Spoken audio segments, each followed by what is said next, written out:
KPCC അധ്യക്ഷനായി K Sudhakaran ഇന്ന് ചുമതല ഏറ്റെടുക്കും. ആക്ടിംഗ് പ്രസിഡന്റ് MM ഹസൻ ചുമതല കൈമാറും. തീരുമാനം സുധാകരൻ കേന്ദ്ര നേതൃത്വത്തെ അതൃപ്തി അറിയിച്ചതിന് പിന്നാലെ. ഗുണ്ടാത്തലവൻ പെരുമ്പാവൂർ അനസിന്റെ അനുയായികളുടെ വീട്ടിൽ നിന്ന് ആയുധശേഖരം പിടിച്ചു. റിയാസിന്റെ വീട്ടിൽ നിന്ന് കണ്ടെത്തിയത് 4 തോക്കുകൾ. ആയുധങ്ങൾ അനസിന്റേതെന്ന് മൊഴി. പരിശോധന ന്യൂസ് 18 വാർത്തയ്ക്ക് പിന്നാലെ. അനസിനെ നാട്ടിലെത്തിക്കാൻ ശ്രമം തുടരുന്നു.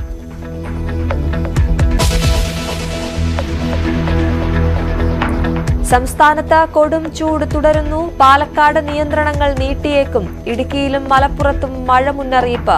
വടക്കൻ കേരളത്തിലും മഴയ്ക്ക് സാധ്യത.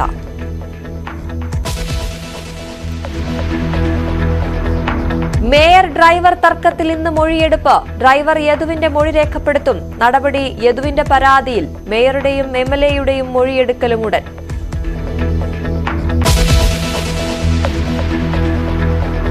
ഡ്രൈവിംഗ് ടെസ്റ്റ് പരിഷ്കരണത്തിൽ പ്രതിഷേധം തുടരുന്നു. 6ാം ദിവസവും ഡ്രൈവിംഗ് ടെസ്റ്റുകൾ ബഹിഷ്കരിച്ച സ്കൂളുകൾ. ഉദ്യോഗസ്ഥരും സമരക്കാരും തമ്മിൽ വാക്കുതർക്കം.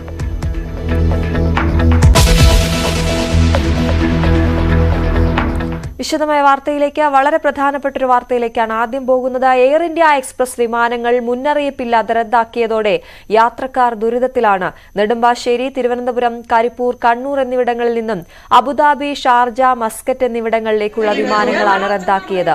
ആഭ്യന്തര സർവീസുകളും മുടങ്ങി. രാജ്യവ്യാപകമായി എയർ ഇന്ത്യ ജീവനക്കാർ പണിമുടക്കുന്നതായാണ് സൂചന. എയർ ഇന്ത്യ നടപടിയിൽ മിക്കയിടത്തും യാത്രക്കാർ പ്രതിഷേധിച്ചു.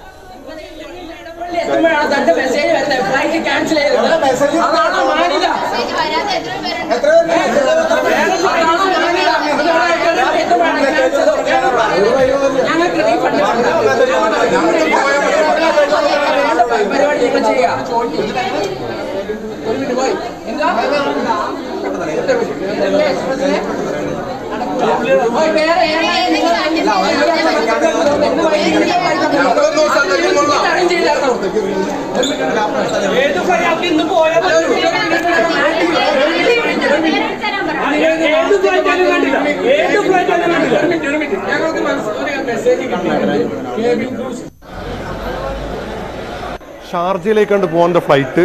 ബോർഡിംഗ് പാസ് കിട്ടി, സെക്യൂരിറ്റി ചെക്കിംഗ് ഒക്കെ ചെയ്ത് ഗേറ്റിന്റെ അടുത്ത് എത്തിയപ്പോഴാണ് അവർക്കൊരു ഇൻഫർമേഷൻ വരുന്നത് ഷാർജയിലേക്കുള്ള ഫ്ലൈറ്റ് ക്യാൻസൽ ചെയ്ത്. അപ്പോൾ ആളുകൾ ഭയങ്കര പ്രശ്നത്തിലാണുള്ളത്. ഒന്നാമത്തെ കാര്യം, അവരെല്ലാ സെക്യൂരിറ്റി ചെക്കിനും എല്ലാം ക്ലിയറൻസ് ചെയ്തു. പറയുന്ന കാര്യം എന്ന് വെച്ച് കഴിഞ്ഞാൽ all over India Air India എക്സ്പ്രസിന്റെ ക്യാബിൻ ക്രൂവിന്റെ സ്ട്രൈക്ക് നടക്കുകയാണ്. അതുമായിട്ട് ബന്ധപ്പെട്ട് ഫ്ലൈറ്റൊക്കെ ഓപ്പറേഷൻ റീസൺ കാരണം ക്യാൻസൽ ആക്കിയാണ്. നാളെ ജോലിക്ക് പങ്കെടുക്കേണ്ടവരുണ്ട്, നാളെ വിസ ക്യാൻസൽ ആകുന്നവരുണ്ട്. ഒരുപാട് പേരുടെ അധ്വാനം അല്ലെങ്കിൽ ഒരുപാട് പേരുടെ സ്വപ്നം അതൊക്കെ ഇവിടെ അസ്തമിക്കുകയാണ്. ഇനി എന്താണ് അവർക്ക് എങ്ങനെ പോകാൻ പറ്റുമെന്നതിനെ കുറിച്ച് കൃത്യമായ ഒരു ധാരണയില്ല. ഇപ്പോൾ ഈ ഷാർജയിലേക്കുള്ള ഫ്ലൈറ്റ് എയർ ഇന്ത്യ ക്യാൻസൽ ആക്കിയതിനു ശേഷം നിങ്ങൾ എത്ര പൈസന്റെ ടിക്കറ്റ് എടുത്തതാണ്? ഇപ്പം 37,000 രൂപ. ഇൻഡിഗോയുടെ ഫ്ലൈറ്റ് ഞാൻ അബുദാബിക്ക് എടുത്തതാണ് ആദ്യം. എയർ ഇന്ത്യ എക്സ്പ്രസ് ഇവിടെ വന്നപ്പോൾ എനിക്ക് മനസ്സിലായി ഈ സിറ്റുവേഷൻ. 2 ഡിലേ ആണ്. അന്നേരം അബുദാബിക്കുള്ളത് ഞാൻ ക്യാൻസൽ ചെയ്തിട്ട് ക്യാൻസൽ ചെയ്യാമെന്നൊരു പറയുന്നു. അവിടെ താഴെ അടി നടക്കുക. ഞാൻ അപ്പോഴത്തേക്ക് ഇൻഡിഗോയുടെ ഫ്ലൈറ്റ് ഒരു ടിക്കറ്റ് ഫ്രീ ഉണ്ട്. അവർ പറഞ്ഞു ഇപ്പം ബുക്ക് ചെയ്യാൻ പറഞ്ഞു. ഓൺലൈനിൽ ഞാൻ ബുക്ക് ചെയ്തു. 37,000 രൂപ കൊടുത്തു, ടിക്കറ്റ് എടുത്തു. ഈ ഫ്ലൈറ്റിന് പോകണ്ടേ? നാളെ രാവിലെ ജോലിക്ക് കയറേണ്ടതാണ്. കമ്പനിയിൽ നിന്ന് നാളെ എപ്പം ജോയിൻ ചെയ്യുന്നതുകൊണ്ട് മെസ്സേജ് വന്ന് നമ്മൾ അതെ ഇപ്പം നേരത്തെ പറഞ്ഞ് 12:40 കിട്ടുമെന്ന് പറഞ്ഞു. പിന്നെ പറഞ്ഞു 1 മണിക്കെന്ന് പറഞ്ഞു. പിന്നെ അബദ്ധത്തിൽ എങ്ങനെ ഒരു കാരുണ്യത്തിലൊരു ബ്രെഡും ഇതൊക്കെ തന്നു. അത്രയെങ്കിലും അവർ ചെയ്തു. പക്ഷേ പെട്ടെന്ന് പറഞ്ഞ് ഫ്ലൈറ്റ് ക്യാൻസൽ ആയിരുന്നു. പ്രശ്നത്തിൽ ഇപ്പോൾ ആൾക്കാർ ചാവേറാകാൻ പോകുന്നുണ്ട്. അബദ്ധത്തിൽ കയറി പ്രശ്നം ഉണ്ടാക്കുക, അവനെന്തൊരു പോലീസ് കേസിൽ എന്തൊരു പെടുകയും ചെയ്യും. അതിനിടെ എയർ ഇന്ത്യ ജീവനക്കാരെ പിന്തുണച്ച Delhi regional labour commissioner air India മാനേജ്മെന്റിന് കത്തയച്ചു. ജീവനക്കാരുടെ ആശങ്കയ്ക്ക് അടിസ്ഥാനമുണ്ടെന്ന് കത്തിൽ പറയുന്നു. കത്തിന്റെ പകർപ്പ് ന്യൂസ് 18 ലഭിച്ചു. ആ കത്താണ് ഇപ്പോൾ പ്രേക്ഷകർ കാണുന്നത്. എന്തായാലും വലിയ പ്രതിഷേധത്തിലാണ് യാത്രക്കാർ. വലിയ രീതിയിൽ വലയുന്നുണ്ട്. വിവിധയിടങ്ങളിൽ നിന്നും ഞങ്ങളുടെ പ്രതിനിധികൾ ചേരുന്നു. ഡാനി പോൾ കൊച്ചിയിൽ നിന്നും, CV അനുമോദ് കോഴിക്കോട് നിന്നും, VV അരുൺ തിരുവനന്തപുരത്ത് നിന്നും. ആദ്യം ഡാനി പോളിലേക്ക്. ഡാനി, വലിയ പ്രതിഷേധം യാത്രക്കാരുടെ ഭാഗത്തു നിന്നും ഉണ്ടാകുന്നു. നമ്മൾ ദൃശ്യങ്ങളിൽ കണ്ടതുപോലെ ഇന്ന് തന്നെ ജോലിക്ക് കയറേണ്ട ആളുകളുണ്ട്. അവർക്ക് വലിയ ബുദ്ധിമുട്ടുണ്ട്. എന്താണിപ്പോൾ ഏറ്റവും ഒടുവിൽ നമുക്ക് ലഭ്യമാകുന്ന വിവരങ്ങൾ?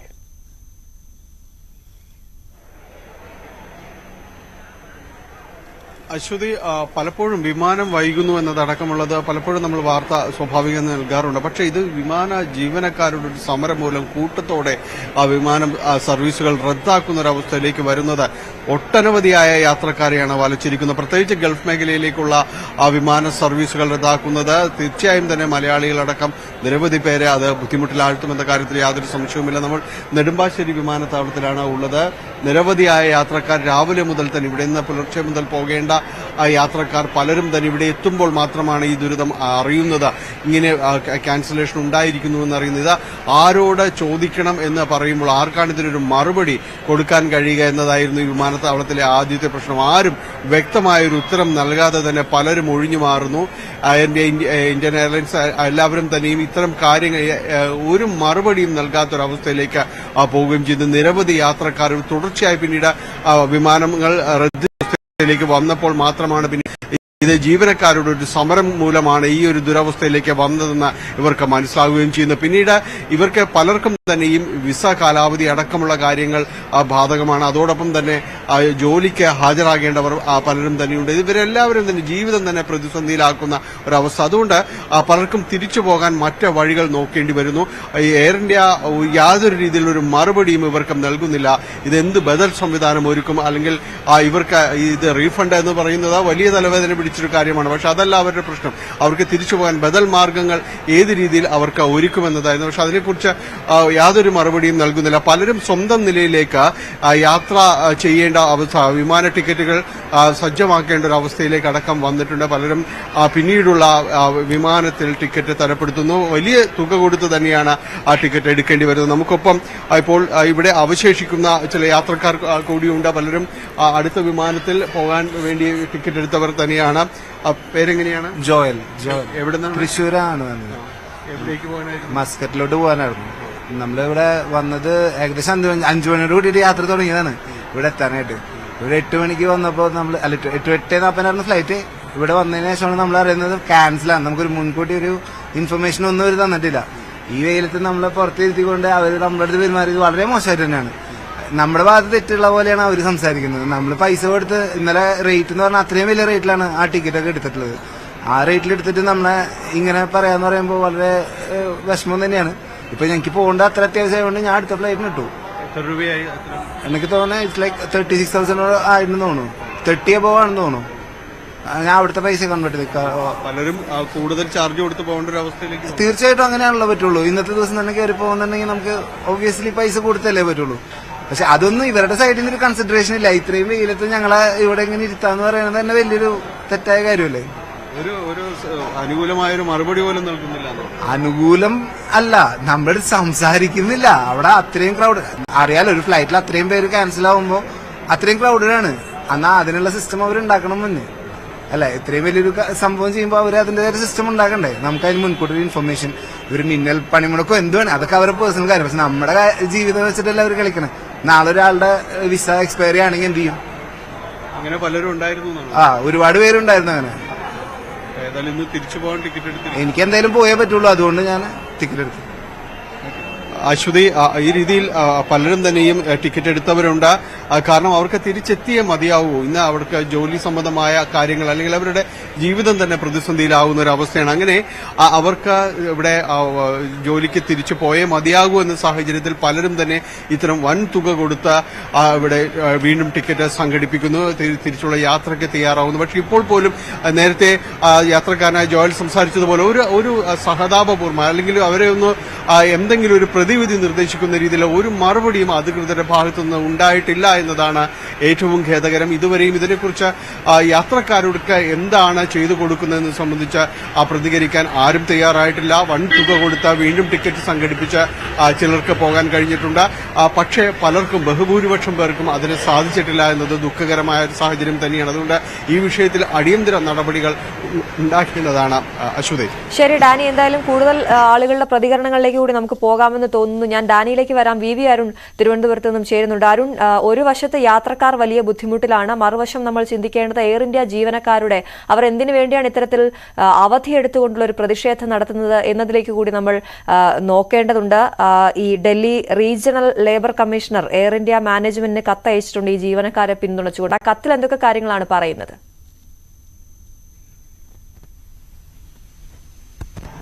ശ്രുതി, ജീവനക്കാർ ഇന്ന് ഒരു സമരമല്ല, അവർ പറഞ്ഞ പണിമുടക്കോ സമരമോ ഒന്നുമല്ല, അവധിയെടുത്ത് പ്രതിഷേധിക്കുക എന്നാണ് ജീവനക്കാരുടെ സംഘടനകൾ പറയുന്നത്. കാരണം മറ്റു വഴികളില്ലാതെ തങ്ങൾ അത്തരത്തിലൊരു നടപടിയിലേക്ക് പോകാൻ നിർബന്ധിതമാവുകയായിരുന്നു. പലതവണ തങ്ങളുടെ പ്രശ്നങ്ങൾ മാനേജ്മെന്റിനെ അറിയിച്ചു, ലേബർ ഡിപ്പാർട്ട്മെന്റ് തൊഴിൽ വകുപ്പിനെ അറിയിച്ചു, എന്നിട്ടും ഫലമുണ്ടായില്ല. അതുകൊണ്ടാണ് ഇത്തരമൊരു അവധിയെടുത്തുകൊണ്ട് സിക്ക് ലീവാണ് കൂടുതൽ ജീവനക്കാരും ക്യാബിൻ ക്രൂസ് കൂടുതൽ സിക്ക് ലീവ് എടുത്താണ് പ്രതിഷേധിക്കുന്നത്. അവരുടെ ഈ സമര കാരണങ്ങൾ, അവരുടെ ഗ്രീവൻസസ് ജെന്യൂൻ എന്ന് പറഞ്ഞുകൊണ്ട് ലേബർ ഡിപ്പാർട്ട്മെന്റ് കേന്ദ്ര തൊഴിൽ വകുപ്പ് തന്നെ ഒരു കത്ത് കഴിഞ്ഞ 3-ാം തീയതി, കഴിഞ്ഞ വെള്ളിയാഴ്ച 3-ാം തീയതി എയർ ഇന്ത്യ മാനേജ്മെന്റ് അയച്ചു. അതിൽ വളരെ കൃത്യമായി പറയുന്നു, ജീവനക്കാരുടെ ഈ ആശങ്കകൾ, അവരുടെ പ്രശ്നങ്ങൾ വളരെ ജെന്യൂനാണ്, വസ്തുതാപരമാണ്. എന്നാൽ അവരുടെ പ്രശ്നങ്ങളിൽ മാനേജ്മെന്റ് കൃത്യമായി ഇടപെടുന്നില്ല. അതാണ് ഈ പ്രശ്നങ്ങൾ വഷളാക്കുന്നത്. HR മാനേജ്മെന്റിന്റെ ഭാഗത്തും ഈ കമ്പനിയുടെ HR മാനേജറിന്റെ ഭാഗത്തും വലിയ വീഴ്ചയുണ്ട്. അതുകൊണ്ട് തന്നെ പ്രശ്നങ്ങൾ അടിയന്തരമായി പരിഹരിക്കണമെന്നാണ് Ashok regional labour commission New Delhi Air India management അയച്ച കത്തിൽ പറയുന്നത്. വളരെ വലിയ പ്രശ്നങ്ങൾ ജീവനക്കാർക്കുണ്ട്, അത് പരിഹരിക്കാൻ നടപടി വേണം. ലേബർ ഡിപ്പാർട്ട്മെന്റ് അത് ബോധ്യപ്പെട്ടിട്ടും മാനേജ്മെന്റ് ഒന്നിനും തയ്യാറാകുന്നില്ല. ജീവനക്കാർ വളരെ വലിയ പരാതികളാണ് ഉന്നയിക്കുന്നത്. ഒരു സ്ത്രീ ഗർഭിണിയായ ശേഷം അവർ പ്രസവശേഷം ഡ്യൂട്ടിക്ക് എത്തുമ്പോൾ അവരെ പിരിച്ചുവിട്ടതായി നോട്ടീസ് നൽകുന്നു. അവർക്ക് നല്ല ട്രാക്ക് റെക്കോർഡുള്ള ഈ ക്യാബിൻ ക്രൂ ആയിട്ട് വളരെ നല്ല ട്രാക്ക് റെക്കോർഡുള്ള ജീവനക്കാരായിരുന്നു. പക്ഷേ പ്രസവാവധി കഴിഞ്ഞ് വരുമ്പോൾ ഒരു മുന്നറിയിപ്പുമില്ലാതെ പിരിച്ചുവിട്ടതായി അവരെ അറിയിക്കുന്നു. അത്തരത്തിൽ വളരെ മനുഷ്യത്വഹിതമായ നിലപാടുകൾ മാനേജ്മെന്റ് തുടരുന്നു. ഈ മാനേജ്മെന്റിന് നേരത്തെ തൊഴിലാളി സംഘടന നൽകിയ കത്തിലും ഇക്കാര്യങ്ങളൊക്കെ വ്യക്തമാക്കുന്നുണ്ട്. അനാവശ്യമായ ആളുകളെ പിരിച്ചുവിടുന്നു, ഷോർട്ട് നോട്ടീസ് പോലും കൊടുക്കാതെ ആളുകളെ പിരിച്ചുവിടുന്നു. സ്വജനപക്ഷപാതം മാനേജ്മെന്റിന്റെ തലപ്പത്തുനിന്നുണ്ടാകുന്നു. ശമ്പള കാര്യത്തിൽ വലിയ വീഴ്ചയുണ്ട്.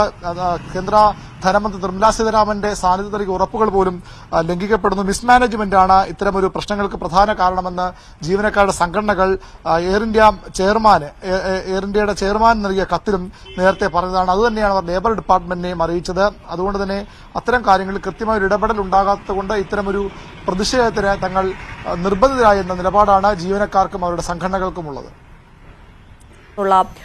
മറുപടി അങ്ങനെയാണ്. വലിയ പ്രതിസന്ധി അവർക്കുമുണ്ട് എന്നാണ്, തൊഴിൽ സംബന്ധിച്ചുണ്ട് എന്നാണ് അവരും അറിയിക്കുന്നത്. ഏതായാലും യാത്രക്കാർ അക്ഷരാർത്ഥത്തിൽ വലഞ്ഞിരിക്കുകയാണ്. CV അനുമോദ് കൂടി ചേരുന്നു കോഴിക്കോട് നിന്നും. അനുമോദ്, വലിയ പ്രതിഷേധമുണ്ടായിരുന്നു അവിടെയും. ഇപ്പോഴത്തെ അവസ്ഥ എന്താണ്? എന്തെങ്കിലും മറുപടി യാത്രക്കാർക്ക് അധികൃതർ നൽകുന്നുണ്ടോ?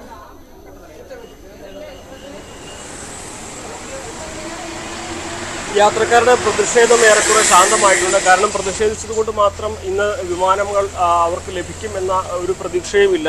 മാത്രമല്ല, അവർക്ക് പകരം മറ്റു ദിവസങ്ങളിലേക്ക് യാത്ര റീഷെഡ്യൂൾ ചെയ്യാനുള്ള നിർദ്ദേശമാണ് എയർ ഇന്ത്യയുടെ ഭാഗത്തും ഉണ്ടായിട്ടുള്ളത്.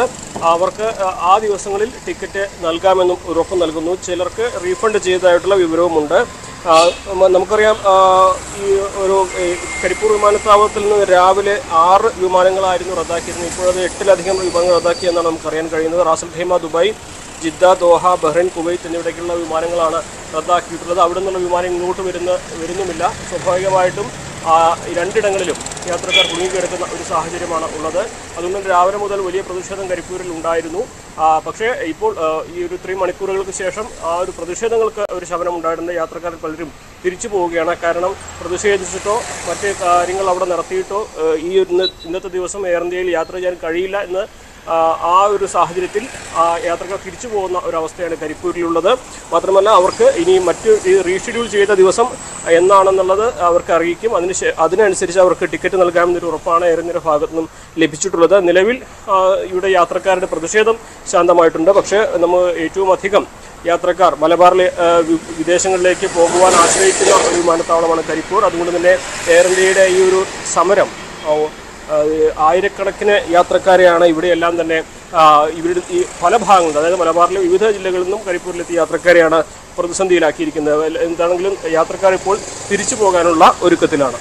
ശരി അനുമോദ്, നമുക്ക് നെടുമ്പാശ്ശേരിയിലേക്ക് ഒന്നുകൂടി പോകാം. ഡാനി ഇപ്പോൾ അവിടെ തുടരുന്നുണ്ട്. ഡാനി നേരത്തെ സംസാരിച്ചപ്പോൾ പറഞ്ഞതുപോലെ വലിയ ബുദ്ധിമുട്ടിൽ യാത്രക്കാരുണ്ടെന്ന് പറയുമ്പോൾ നാളെ വിസ കാലാവധി അവസാനിക്കുന്നവർ വരെ ഉണ്ടാകും. അത്തരത്തിൽ നിരവധി ആളുകൾ ഇപ്പോഴും അവിടെ ഡാനിക്ക് പിന്നിൽ കാണുന്നുണ്ട്. അവരുടെ തുടർന്നുള്ള പദ്ധതി എങ്ങനെയാണ്? വീട്ടിലേക്ക് മടങ്ങാൻ കഴിയാത്തവരുണ്ട്, ഇന്ന് തന്നെ അങ്ങോട്ടേക്ക് എത്തേണ്ടവരുണ്ട്. അപ്പം ഈ ഇരട്ടി തുക കൊടുത്ത് മറ്റൊരു വിമാനത്തിൽ യാത്ര ചെയ്യേണ്ട അവസ്ഥ, അവരുടെ വാക്കുകളിലേക്ക് നമുക്ക് പോകാം.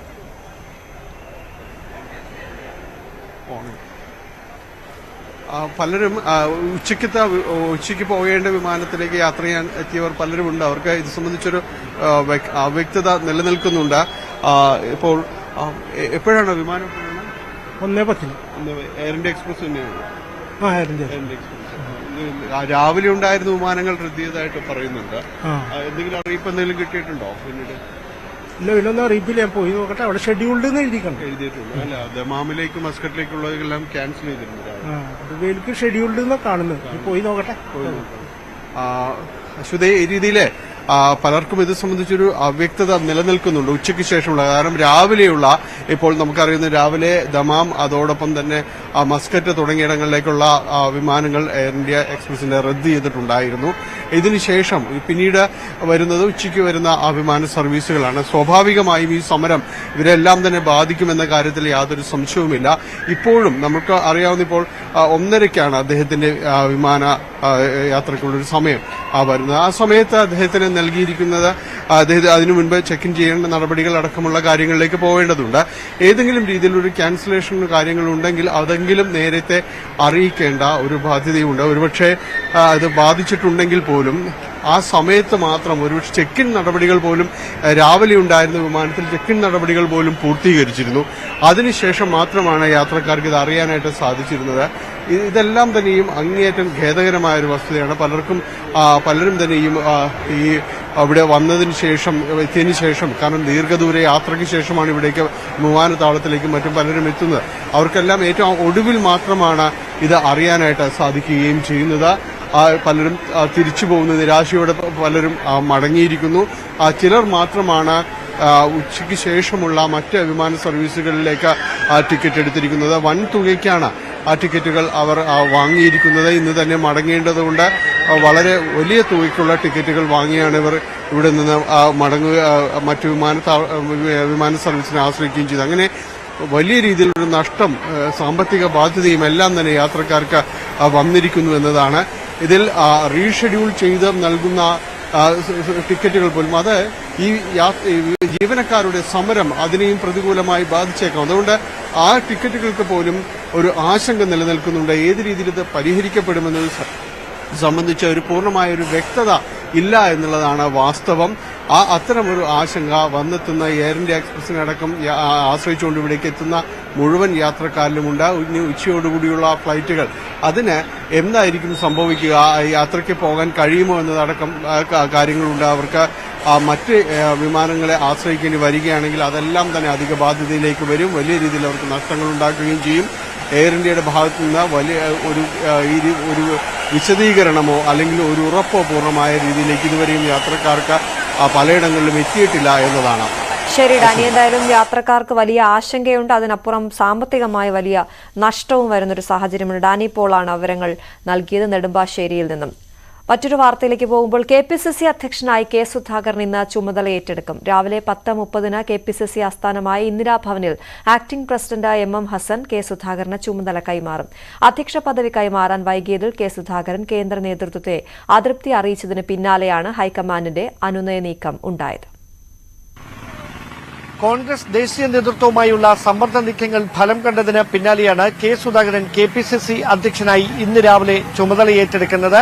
ഇന്നലെ വൈകിട്ട് തന്നെ അദ്ദേഹം കൊച്ചിയിൽ നിന്ന് തലസ്ഥാനത്തേക്ക് തിരികെയെത്തി. കഴിഞ്ഞ ദിവസം KPCCയുടെ നേതൃയോഗത്തിൽ വെച്ച് തന്നെ KPCC അധ്യക്ഷ പദവിയുടെ ചുമതലയിലേക്ക് മടങ്ങിയെത്താനാകുമെന്ന പ്രതീക്ഷയിലായിരുന്നു കെ സുധാകരൻ നേതൃയോഗത്തിൽ പങ്കെടുത്തതെങ്കിലും മറിച്ചാണ് സംഭവിച്ചത്. തെരഞ്ഞെടുപ്പിന്റെ എല്ലാ നടപടിക്രമങ്ങളും പൂർത്തിയായി ഫലം വന്നതിന് ശേഷം സുധാകരൻ തൽസ്ഥാനത്തേക്ക് മടങ്ങിയെത്തട്ടെ എന്ന ഒരു നിലപാടിലേക്ക് ഒരു വിഭാഗങ്ങൾ നേതാക്കൾ എത്തുകയായിരുന്നു. ഇതിൽ പ്രകോപിതനായാണ് കെ സുധാകരൻ ഹൈക്കമാൻഡ് നേതൃത്വത്തെ സമ്മർദ്ദത്തിലാക്കിയത്. 3 ദിവസത്തിനകം തന്നെ അധ്യക്ഷ സ്ഥാനത്തേക്ക് തിരികെ കൊണ്ടുവരണം എന്നായിരുന്നു സുധാകരന്റെ സമ്മർദ്ദം. അല്ല എങ്കിൽ കടുത്ത നടപടികളിലേക്ക് കടക്കും എന്നും സുധാകരൻ മുന്നറിയിപ്പ് നൽകി. അതിനു പിന്നാലെയാണ് കേരളത്തിന്റെ ചുമതലയുള്ള AICC സെക്രട്ടറി ദീപാദാസ് മുൻഷി സുധാകരനെ ഫോണിൽ വിളിച്ച് എത്രയും അടുത്ത ദിവസം തന്നെ പദവി ഏറ്റെടുക്കാനുള്ള നിർദ്ദേശം നൽകിയത്. അനുനയ നീക്കങ്ങൾ ഫലം കാണും എന്ന പ്രതീക്ഷയിൽ തന്നെയാണ് ഹൈക്കമാൻഡ് നേതൃത്വമുള്ളത്. അതിനിടെ വി.ഡി. സതീശനും കെ. സുധാകരനും തമ്മിലുണ്ടായ ചേരിപ്പോര് അത് വലിയ തരത്തിൽ പാർട്ടി പ്രവർത്തകർക്കിടയിലും ആശയക്കുഴപ്പം സൃഷ്ടിച്ചിട്ടുണ്ട്. തദ്ദേശ തെരഞ്ഞെടുപ്പും നിയമസഭാ തെരഞ്ഞെടുപ്പും ലക്ഷ്യം വെച്ചുകൊണ്ട് ഒരുങ്ങാൻ കഴിഞ്ഞ ദിവസം നടന്ന KPCC നേതൃയോഗത്തിലെ തീരുമാനത്തിന് തൊട്ടു പിന്നാലെയാണ് സുധാകരൻ KPCC അധ്യക്ഷ സ്ഥാനത്തേക്ക് മടങ്ങി വരുന്നതിൽ ഒരു വിഭാഗം നേതാക്കൾ അതൃപ്തി പ്രകടിപ്പിച്ചത്. അതിൽ പ്രതിപക്ഷ നേതാവും ഉണ്ട് എന്നുള്ള വിശ്വാസമാണ് സുധാകരൻ ക്യാമ്പിന്. അതുകൊണ്ട് തന്നെ തെരഞ്ഞെടുപ്പിനോട് അടുക്കുന്ന പശ്ചാത്തലം കടന്നുവരുന്ന സാഹചര്യത്തിൽ പ്രശ്നങ്ങൾ രമ്യമായി പറഞ്ഞു തീർത്ത് ഒറ്റക്കെട്ടായി നേതൃത്വത്തെ മുമ്പോട്ട് കൊണ്ടുപോകുക എന്ന വലിയ വെല്ലുവിളി കൂടി ഹൈക്കമാൻഡ് നേതൃത്വത്തിന് മുമ്പിലുണ്ട്. സ്വാഭാവികമായി തെരഞ്ഞെടുപ്പിൽ UDF-ന് നേട്ടമുണ്ടാകുന്ന ഒരു സാഹചര്യമാണ് ഉണ്ടാകുന്നതെങ്കിൽ 19-ൽ നിന്ന് 20-20 എന്ന കോൺഗ്രസ് ഉയർത്തിപ്പിടിച്ച ലക്ഷ്യം അത് കൃത്യമായി ഫലപ്രഖ്യാപനം വരുമ്പോഴും ഉണ്ടാകുന്ന സാഹചര്യം ഉണ്ടായാൽ അവകാശവാദവുമായി കെ. സുധാകരനും രംഗത്തെത്തുന്ന സാഹചര്യം ഉണ്ടാകും. മറിച്ചാണ് സംഭവിക്കുന്നതെങ്കിൽ സ്വാഭാവികമായി സംഘടനാ സംവിധാനത്തിൽ കോൺഗ്രസിനുണ്ടായ പിഴവാണ് തിരിച്ചടിക്ക് കാരണമെന്ന വ്യാഖ്യാനം വരും. അതിന്റെ ഉത്തരവാദിത്വവും KPCC അധ്യക്ഷന്റെ ചുമലിലേക്ക് തന്നെ വരാനുള്ള സാധ്യതയാണ് മുന്നിൽ കാണുന്നത്. ദേശീയ തലത്തിലേക്ക് പോകുമ്പോൾ ഹരിയാനയിൽ രാഷ്ട്രീയ പ്രതിസന്ധി തുടരുകയാണ്. 3 സ്വതന്ത്ര MLA-മാർ പിന്തുണ പിൻവലിച്ചതോടെയാണ് BJP സർക്കാരിന് ഭൂരിപക്ഷം നഷ്ടമായത്. സംസ്ഥാനത്ത് രാഷ്ട്രപതി ഭരണം ഏർപ്പെടുത്തണമെന്ന ആവശ്യമാണ് കോൺഗ്രസ് ഉന്നയിക്കുന്നത്. ER രാഗേഷാണ് നാഷണൽ ഡെസ്കിൽ നിന്നും ചേരുന്നത്. രാഗേഷ്, ഏത് രീതിയിലാണ് സർക്കാരിനെ നിലനിർത്താനുള്ള നീക്കം BJP നടത്തുന്നത്? കോൺഗ്രസ് രാഷ്ട്രപതി ഭരണം ഏർപ്പെടുത്തണമെന്ന ആവശ്യം ഉന്നയിക്കുന്നു. നിലവിലെ സാഹചര്യം എന്താണ്? അശ്വതി, ഹരിയാനയിൽ ലോക്സഭാ തെരഞ്ഞെടുപ്പ് നടക്കാനിരിക്കുകയാണ്. മെയ് 25-നാണ് 10 മണ്ഡലങ്ങളിലേക്കുള്ള വോട്ടെടുപ്പ്. അതിനിടയിലാണ് BJP സർക്കാരിനെ പ്രതിസന്ധിയിലാക്കിക്കൊണ്ട് 3 സ്വതന്ത്ര MLA-മാർ കോൺഗ്രസിന് പിന്തുണ പ്രഖ്യാപിച്ചത്. ഇതാണ് സർക്കാരിനെ ന്യൂനപക്ഷമാക്കിയത്. കാരണം 2019-ലാണ് മനോഹർലാൽ ഖട്ടറിന്റെ നേതൃത്വത്തിൽ 2ാം BJP സർക്കാർ അവിടെ അധികാരത്തിൽ വരുന്നത്. പക്ഷേ BJPക്ക് അന്നും ഭൂരിപക്ഷം ഉണ്ടായിരുന്നില്ല. കാരണം 90 അംഗ നിയമസഭയിൽ BJPക്ക് 40 സീറ്റുകളാണ് ഉണ്ടായിരുന്നത്. അന്ന് 10 സീറ്റുകളുള്ള JJPയുടെ പിന്തുണയോടുകൂടി ഒപ്പം സ്വതന്ത്രരും പിന്തുണച്ചിരുന്നു. അങ്ങനെയാണ് സർക്കാർ കഴിഞ്ഞ 4 വർഷം ഭരിച്ചത്. പക്ഷേ മാർച്ച് മാസത്തിൽ ലോക്സഭാ തെരഞ്ഞെടുപ്പ് സീറ്റ് വിഭജനവുമായി ബന്ധപ്പെട്ടുകൊണ്ട് JJPയുമായി വിള്ളൽ രൂപപ്പെടുകയും അത് പിന്നീട് സഖ്യം ഉപേക്ഷിക്കാനുള്ള തീരുമാനത്തിലേക്ക് BJP എത്തുകയും ചെയ്തു. പിന്നീടാണ് അവിടെ നയാബ് സിംഗ് സൈനി മുഖ്യമന്ത്രിയായി ചുമതലയേൽക്കുന്നത്. പക്ഷേ അതിനുശേഷം സ്വതന്ത്രരുടെ പിന്തുണയോടുകൂടിയാണ് സർക്കാർ ഭരിച്ചു വന്നിരുന്നത്. അതായത് 40 BJP അംഗങ്ങൾ ഒപ്പം 6 സ്വതന്ത്രർ, അങ്ങനെ 46 പേരുടെ പിന്തുണയോടുകൂടിയാണ് ഭരണം നടത്തിയിരുന്നത്. അതിനിടയിലാണ് ഇപ്പോൾ 3 സ്വതന്ത്രർ സർക്കാരിനുള്ള പിന്തുണ പിൻവലിച്ചത്. ഇതോടുകൂടിയാണ് സർക്കാർ ന്യൂനപക്ഷമായി മാറിയിരിക്കുന്നത്. കാരണം നിലവിൽ 88 അംഗ നിയമസഭയാണ്, 88 അംഗങ്ങളാണ് നിയമസഭയിലുള്ളത്. മനോഹർലാൽ ഖട്ടാർ രാജിവെച്ച ഒഴിവുണ്ട്. ഒപ്പം ഒരു സ്വതന്ത്രൻ നേരത്തെ തന്നെ രാജിവെച്ച് BJPക്ക് പിന്തുണ പ്രഖ്യാപിച്ചിരുന്നു. പക്ഷേ 88 അംഗങ്ങളുള്ള സഭയിൽ കേവല ഭൂരിപക്ഷത്തിന് വേണ്ട 45 പേരുടെ പിന്തുണയാണ്. അവിടെയാണ് BJP 43 പേരുടെ പിന്തുണയായി ചുരുങ്ങുന്നത്. ഏതായാലും ഈ ലോക്സഭാ തെരഞ്ഞെടുപ്പ് കാലത്ത് 3 സ്വതന്ത്രർ സർക്കാരിനെ അതിരൂക്ഷമായി വിമർശിച്ച് രംഗത്ത് വന്നത് കോൺഗ്രസിനെ സംബന്ധിച്ചിടത്തോളം ആശ്വാസകരമായ കാര്യമാണ്. നിലവിൽ പുറത്തുവരുന്ന റിപ്പോർട്ടുകൾ പ്രകാരം രാഷ്ട്രപതി ഭരണം വേണമെന്നൊരു ആവശ്യം കോൺഗ്രസ് ആ ആവശ്യത്തിൽ ഉറച്ചു നിൽക്കുകയാണ്.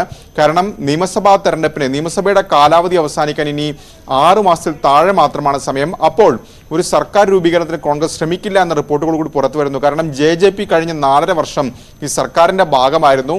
അപ്പോൾ അവരുമായി സഖ്യമുണ്ടാക്കുന്നത് ഗുണം ചെയ്യില്ല എന്ന അഭിപ്രായം കോൺഗ്രസിനുണ്ട്. ഈ ഒരു സാഹചര്യത്തിൽ രാഷ്ട്രപതി ഭരണം ഏർപ്പെടുത്തി എത്രയും വേഗം തെരഞ്ഞെടുപ്പിലേക്ക് പോകണമെന്നൊരു അഭിപ്രായമാണ് കോൺഗ്രസിനുള്ളത്. പക്ഷേ BJP ആകട്ടെ ഈ സർക്കാരിനെ നിലനിർത്താനുള്ള എല്ലാ ശ്രമങ്ങളും BJPയുടെ ഭാഗത്തുണ്ടാവും. BJP നേതാക്കളും അത്തരമൊരു ആത്മവിശ്വാസമാണ് ഈ ഘട്ടത്തിൽ പങ്കുവയ്ക്കുന്നത്. കാരണം സർക്കാർ താഴെ വീഴില്ല, സർക്കാരിന് ഭൂരിപക്ഷം ഉറപ്പാക്കാൻ കഴിയും എന്നൊരു പ്രതീക്ഷ BJP ക്യാമ്പും വെച്ച് പുലർത്തുന്നുണ്ട്. അശ്വതി, അതാണ് രാജേഷ്. മറ്റൊരു കാര്യം, ഈ ലോക്സഭാ തെരഞ്ഞെടുപ്പിന്റെ 3ാം ഘട്ടം വോട്ടെടുപ്പ് ഇന്നലെയായിരുന്നു. പോളിംഗ് ശതമാനത്തിൽ വലിയ കുറവുണ്ടായിരിക്കുന്നു എന്നുള്ളതാണ്. നിലവിൽ പുറത്തുവന്ന കണക്ക് പ്രകാരം 64.4% പോളിംഗ് രേഖപ്പെടുത്തിയിരിക്കുന്നത്. 2019 തെരഞ്ഞെടുപ്പിനെ അപേക്ഷിച്ച് 2.9% കുറവ് വന്നിരിക്കുന്നു.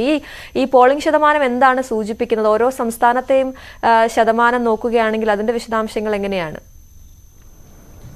അശ്വതി, ഇന്നലെ 3ാം ഘട്ട വോട്ടെടുപ്പ് ഇന്നലെയാണ് അവസാനിച്ചത്. അപ്പോൾ 3ാം ഘട്ട വോട്ടെടുപ്പ് കഴിയുമ്പോഴും പോളിംഗ് ശതമാനത്തിൽ വലിയ കുറവ് ഉണ്ട് എന്നാണ് തെരഞ്ഞെടുപ്പ് കമ്മീഷന്റെ കണക്കുകൾ വ്യക്തമാക്കുന്നത്. അതായത് രാത്രി 11:40 വോട്ടിംഗ് അവസാനിച്ച ശേഷം രാത്രി 11:40 പുറത്തുവിട്ട കണക്കുകൾ പ്രകാരം 64.4% വോട്ടുകളാണ് രേഖപ്പെടുത്തിയിരിക്കുന്നത്. അതായത് കഴിഞ്ഞ തവണത്തെ ഈ മണ്ഡലങ്ങളിലെ നോക്കുകയാണെങ്കിൽ അത് 66.14 ആയിരുന്നു. അങ്ങനെയാണെങ്കിൽ 2.9% വോട്ടിന്റെ കുറവ് ഇത്തവണ ഉണ്ടായിട്ടുണ്ട്.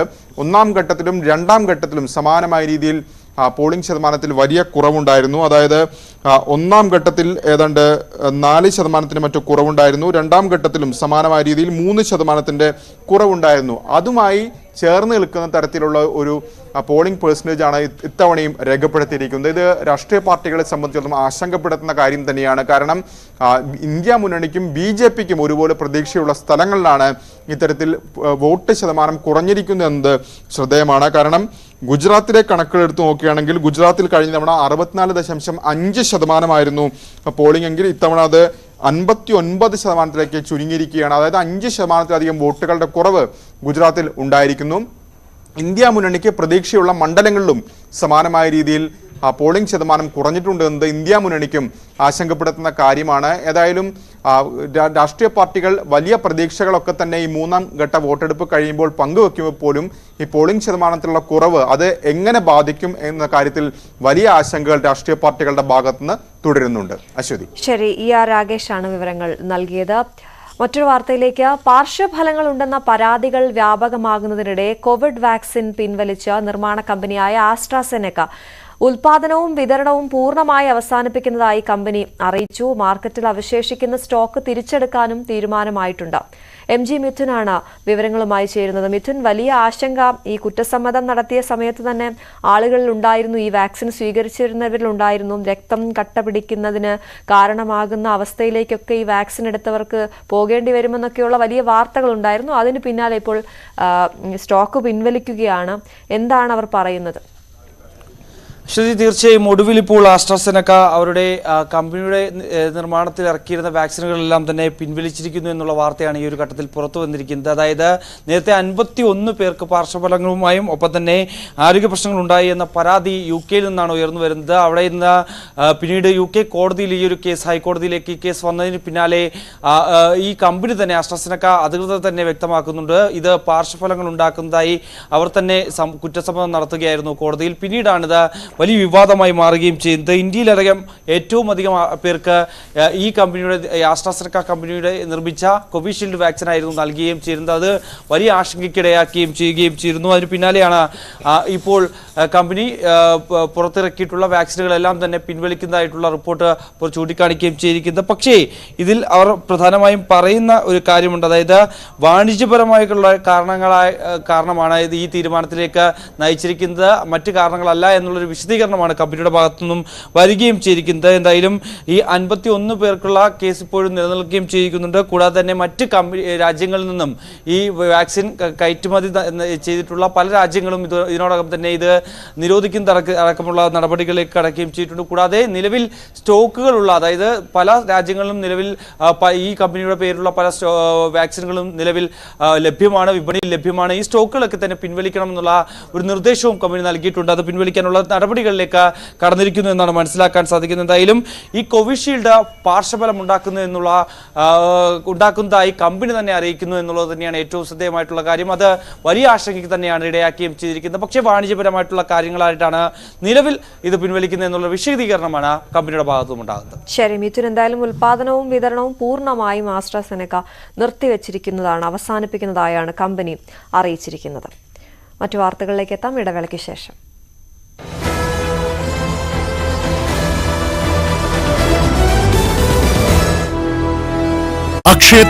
ഷാർജയിലേക്കാണ്ട് പോകുന്ന ഫ്ലൈറ്റ് ബോർഡിംഗ് പാസ് കിട്ടി സെക്യൂരിറ്റി ചെക്കിംഗ് ഒക്കെ ചെയ്ത് ഗേറ്റിൻ്റെ അടുത്ത് എത്തിയപ്പോഴാണ് അവർക്കൊരു ഇൻഫർമേഷൻ വരുന്നത് ഷാർജയിലേക്കുള്ള ഫ്ലൈറ്റ് ക്യാൻസൽ ചെയ്ത്. അപ്പോൾ ആളുകൾ ഭയങ്കര പ്രശ്നത്തിലാണുള്ളത്. ഒന്നാമത്തെ കാര്യം, അവരെല്ലാ സെക്യൂരിറ്റി ചെക്കിനെ എല്ലാം ക്ലിയറൻസ് ചെയ്തു. പറയുന്ന കാര്യം എന്ന് വെച്ച് കഴിഞ്ഞാൽ all over India Air India എക്സ്പ്രസിൻ്റെ ക്യാബിൻ ക്രൂവിൻ്റെ സ്ട്രൈക്ക് നടക്കുകയാണ്. അതുമായിട്ട് ബന്ധപ്പെട്ട് ഫ്ലൈറ്റൊക്കെ ഓപ്പറേഷൻ റീസൺ കാരണം ക്യാൻസൽ ആക്കിയാണ്.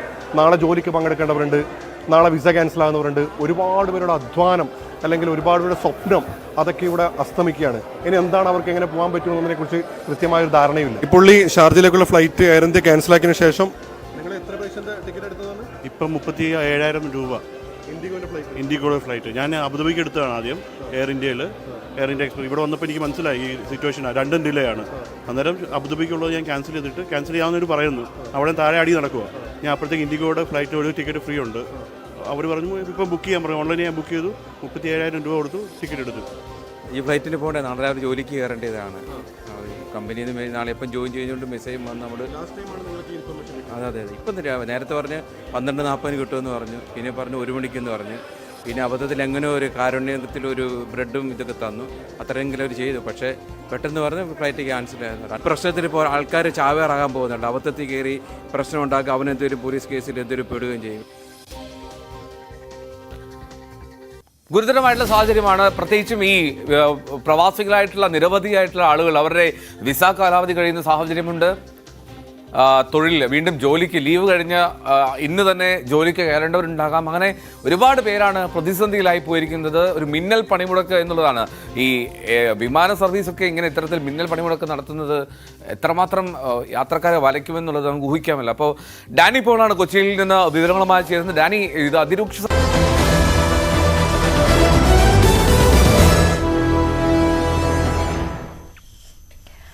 കുപ്രസിദ്ധ ഗുണ്ടാത്തലവൻ പെരുമ്പാവൂർ അനസിന്റെ അനുയായികളുടെ വീട്ടിലെ റെയ്ഡിൽ നിരവധി ആയുധങ്ങളാണ് കണ്ടെത്തിയത്. പോലീസിന്റെയും ATSന്റെയും പരിശോധനയിൽ റിയാസിന്റെ മാഞ്ഞാലിയിലെ വീട്ടിൽ നിന്ന് 4 തോക്കുകൾ കണ്ടെത്തിയിരുന്നു. ഇവ പെരുമ്പാവൂർ അനസിന്റേതാണെന്നാണ് റിയാസിന്റെ മൊഴി. വിദേശത്തുള്ള അനസിനെ നാട്ടിലെത്തിക്കാൻ ശ്രമം തുടരുകയാണ്. ന്യൂസ് 18 പുറത്തുവിട്ട വാർത്തകളുടെ ചുവട് പിടിച്ചാണ് പോലീസിന്റെയും ATSന്റെയും അന്വേഷണം പുരോഗമിക്കുന്നത്. ഡാനി പോൾ ചേരുന്നു വിവരങ്ങളുമായി. ഡാനി, നമ്മുടെ വാർത്ത, അതിന് പിന്നാലെ അന്വേഷണം ഉണ്ടാകുന്നു, പരിശോധന നടക്കുന്നു. ഇപ്പോൾ 4 തോക്കുകൾ ഇപ്പോൾ ഏറ്റവും ഒടുവിൽ പിടിച്ചെടുത്തു എന്ന് പറയുമ്പോൾ റിയാസ് പറയുന്നത് അനസിന്റേതാണ് ആ ആയുധങ്ങളെന്നാണ്. ഈ കേസ് എവിടെ എത്തി നിൽക്കുന്നു ഡാനി?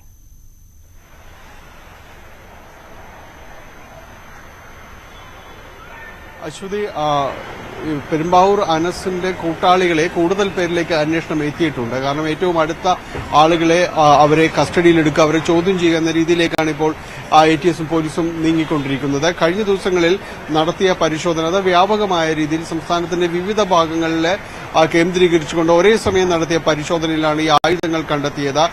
തോക്കുകളും വെടിയുണ്ടുകളും എല്ലാം തന്നെ ഇതിൽ പിടിച്ചെടുക്കുകയും ചെയ്തിട്ടുണ്ട്. അതോടൊപ്പം തന്നെ ഗൾഫിൽ ഉള്ള പെരുമ്പാവൂർ അനസ് അവിടെ ഇരുന്നുകൊണ്ട് കാര്യങ്ങൾ നിയന്ത്രിക്കുന്നു എന്ന രീതിയിൽ തന്നെയാണ് പോലീസിന്റെ ഒരു അനുമാനം. ഇയാളെ ഇവിടേക്ക് നാട്ടിലേക്ക് എത്തിക്കുവാൻ വേണ്ട ആ രീതിയിലുള്ള ഒരു അന്വേഷണമാണ് ഇപ്പോൾ മുന്നോട്ട് കൊണ്ടുപോകുന്നത്. ഇയാളുടെ കൂടുതൽ വിശ്വസ്തരെ കസ്റ്റഡിയിൽ എടുത്തിട്ടുണ്ട്. അവരിൽ നിന്ന് ലഭിക്കുന്ന വിവരങ്ങൾ അനുസരിച്ചുള്ള ഈ സംഘത്തിന്റെ പ്രധാനപ്പെട്ട ഇടപാടുകൾ എന്തായിരുന്നു, പ്രത്യേകിച്ച് ഗൾഫ് മേഖല കേന്ദ്രീകരിച്ചുകൊണ്ട് ഈ ഹവാല പണം അടക്കം കാര്യങ്ങൾ നിയന്ത്രിക്കുന്നതിൽ ഈ സംഘം ഇടപെട്ടിരുന്നു. സ്വർണ്ണക്കടത്ത് ഉൾപ്പെടെയുള്ള കാര്യങ്ങളിൽ ഇവർക്ക് പങ്കുണ്ടായിരുന്നു എന്നതടക്കം ഇതിനകം സ്ഥിരീകരിച്ചിട്ടുണ്ട്. അപ്പോൾ അടുത്തിടെ നെടുമ്പാശ്ശേരിയിൽ നടന്ന പലരെയും സ്വർണ്ണക്കടത്തുമായി ബന്ധപ്പെട്ടുകൊണ്ട് തട്ടിക്കൊണ്ടുപോയ സംഭവങ്ങളുണ്ടായിരുന്നു. അപ്പോൾ ഇത്തരം കാര്യങ്ങളിലെല്ലാം തന്നെ ഒരു സമഗ്രമായ ഒരു അന്വേഷണത്തിന് പോലീസ് തയ്യാറെടുക്കുകയാണ്. ഇതിൽ ഈ സംഘങ്ങൾക്ക് ബന്ധമുണ്ടോ എന്നതടക്കമുള്ള കാര്യങ്ങൾ പരിശോധിക്കുന്നു. അതോടൊപ്പം തന്നെയാണ് ആയുധക്കടത്ത് സംബന്ധിയായ കാര്യങ്ങൾ, എങ്ങനെയാണ് ഇവരുടെ പക്കലേക്ക് 4 തോക്കുകൾ കൈവന്നത്, അപ്പോൾ കൂടുതൽ തോക്കുകൾ ആയുധങ്ങൾ കൈവശമുണ്ടോ ഈ സംഘങ്ങൾക്ക് എന്നതടക്കമുള്ള കാര്യങ്ങൾ പരിശോധന നടത്തുന്നുണ്ട്.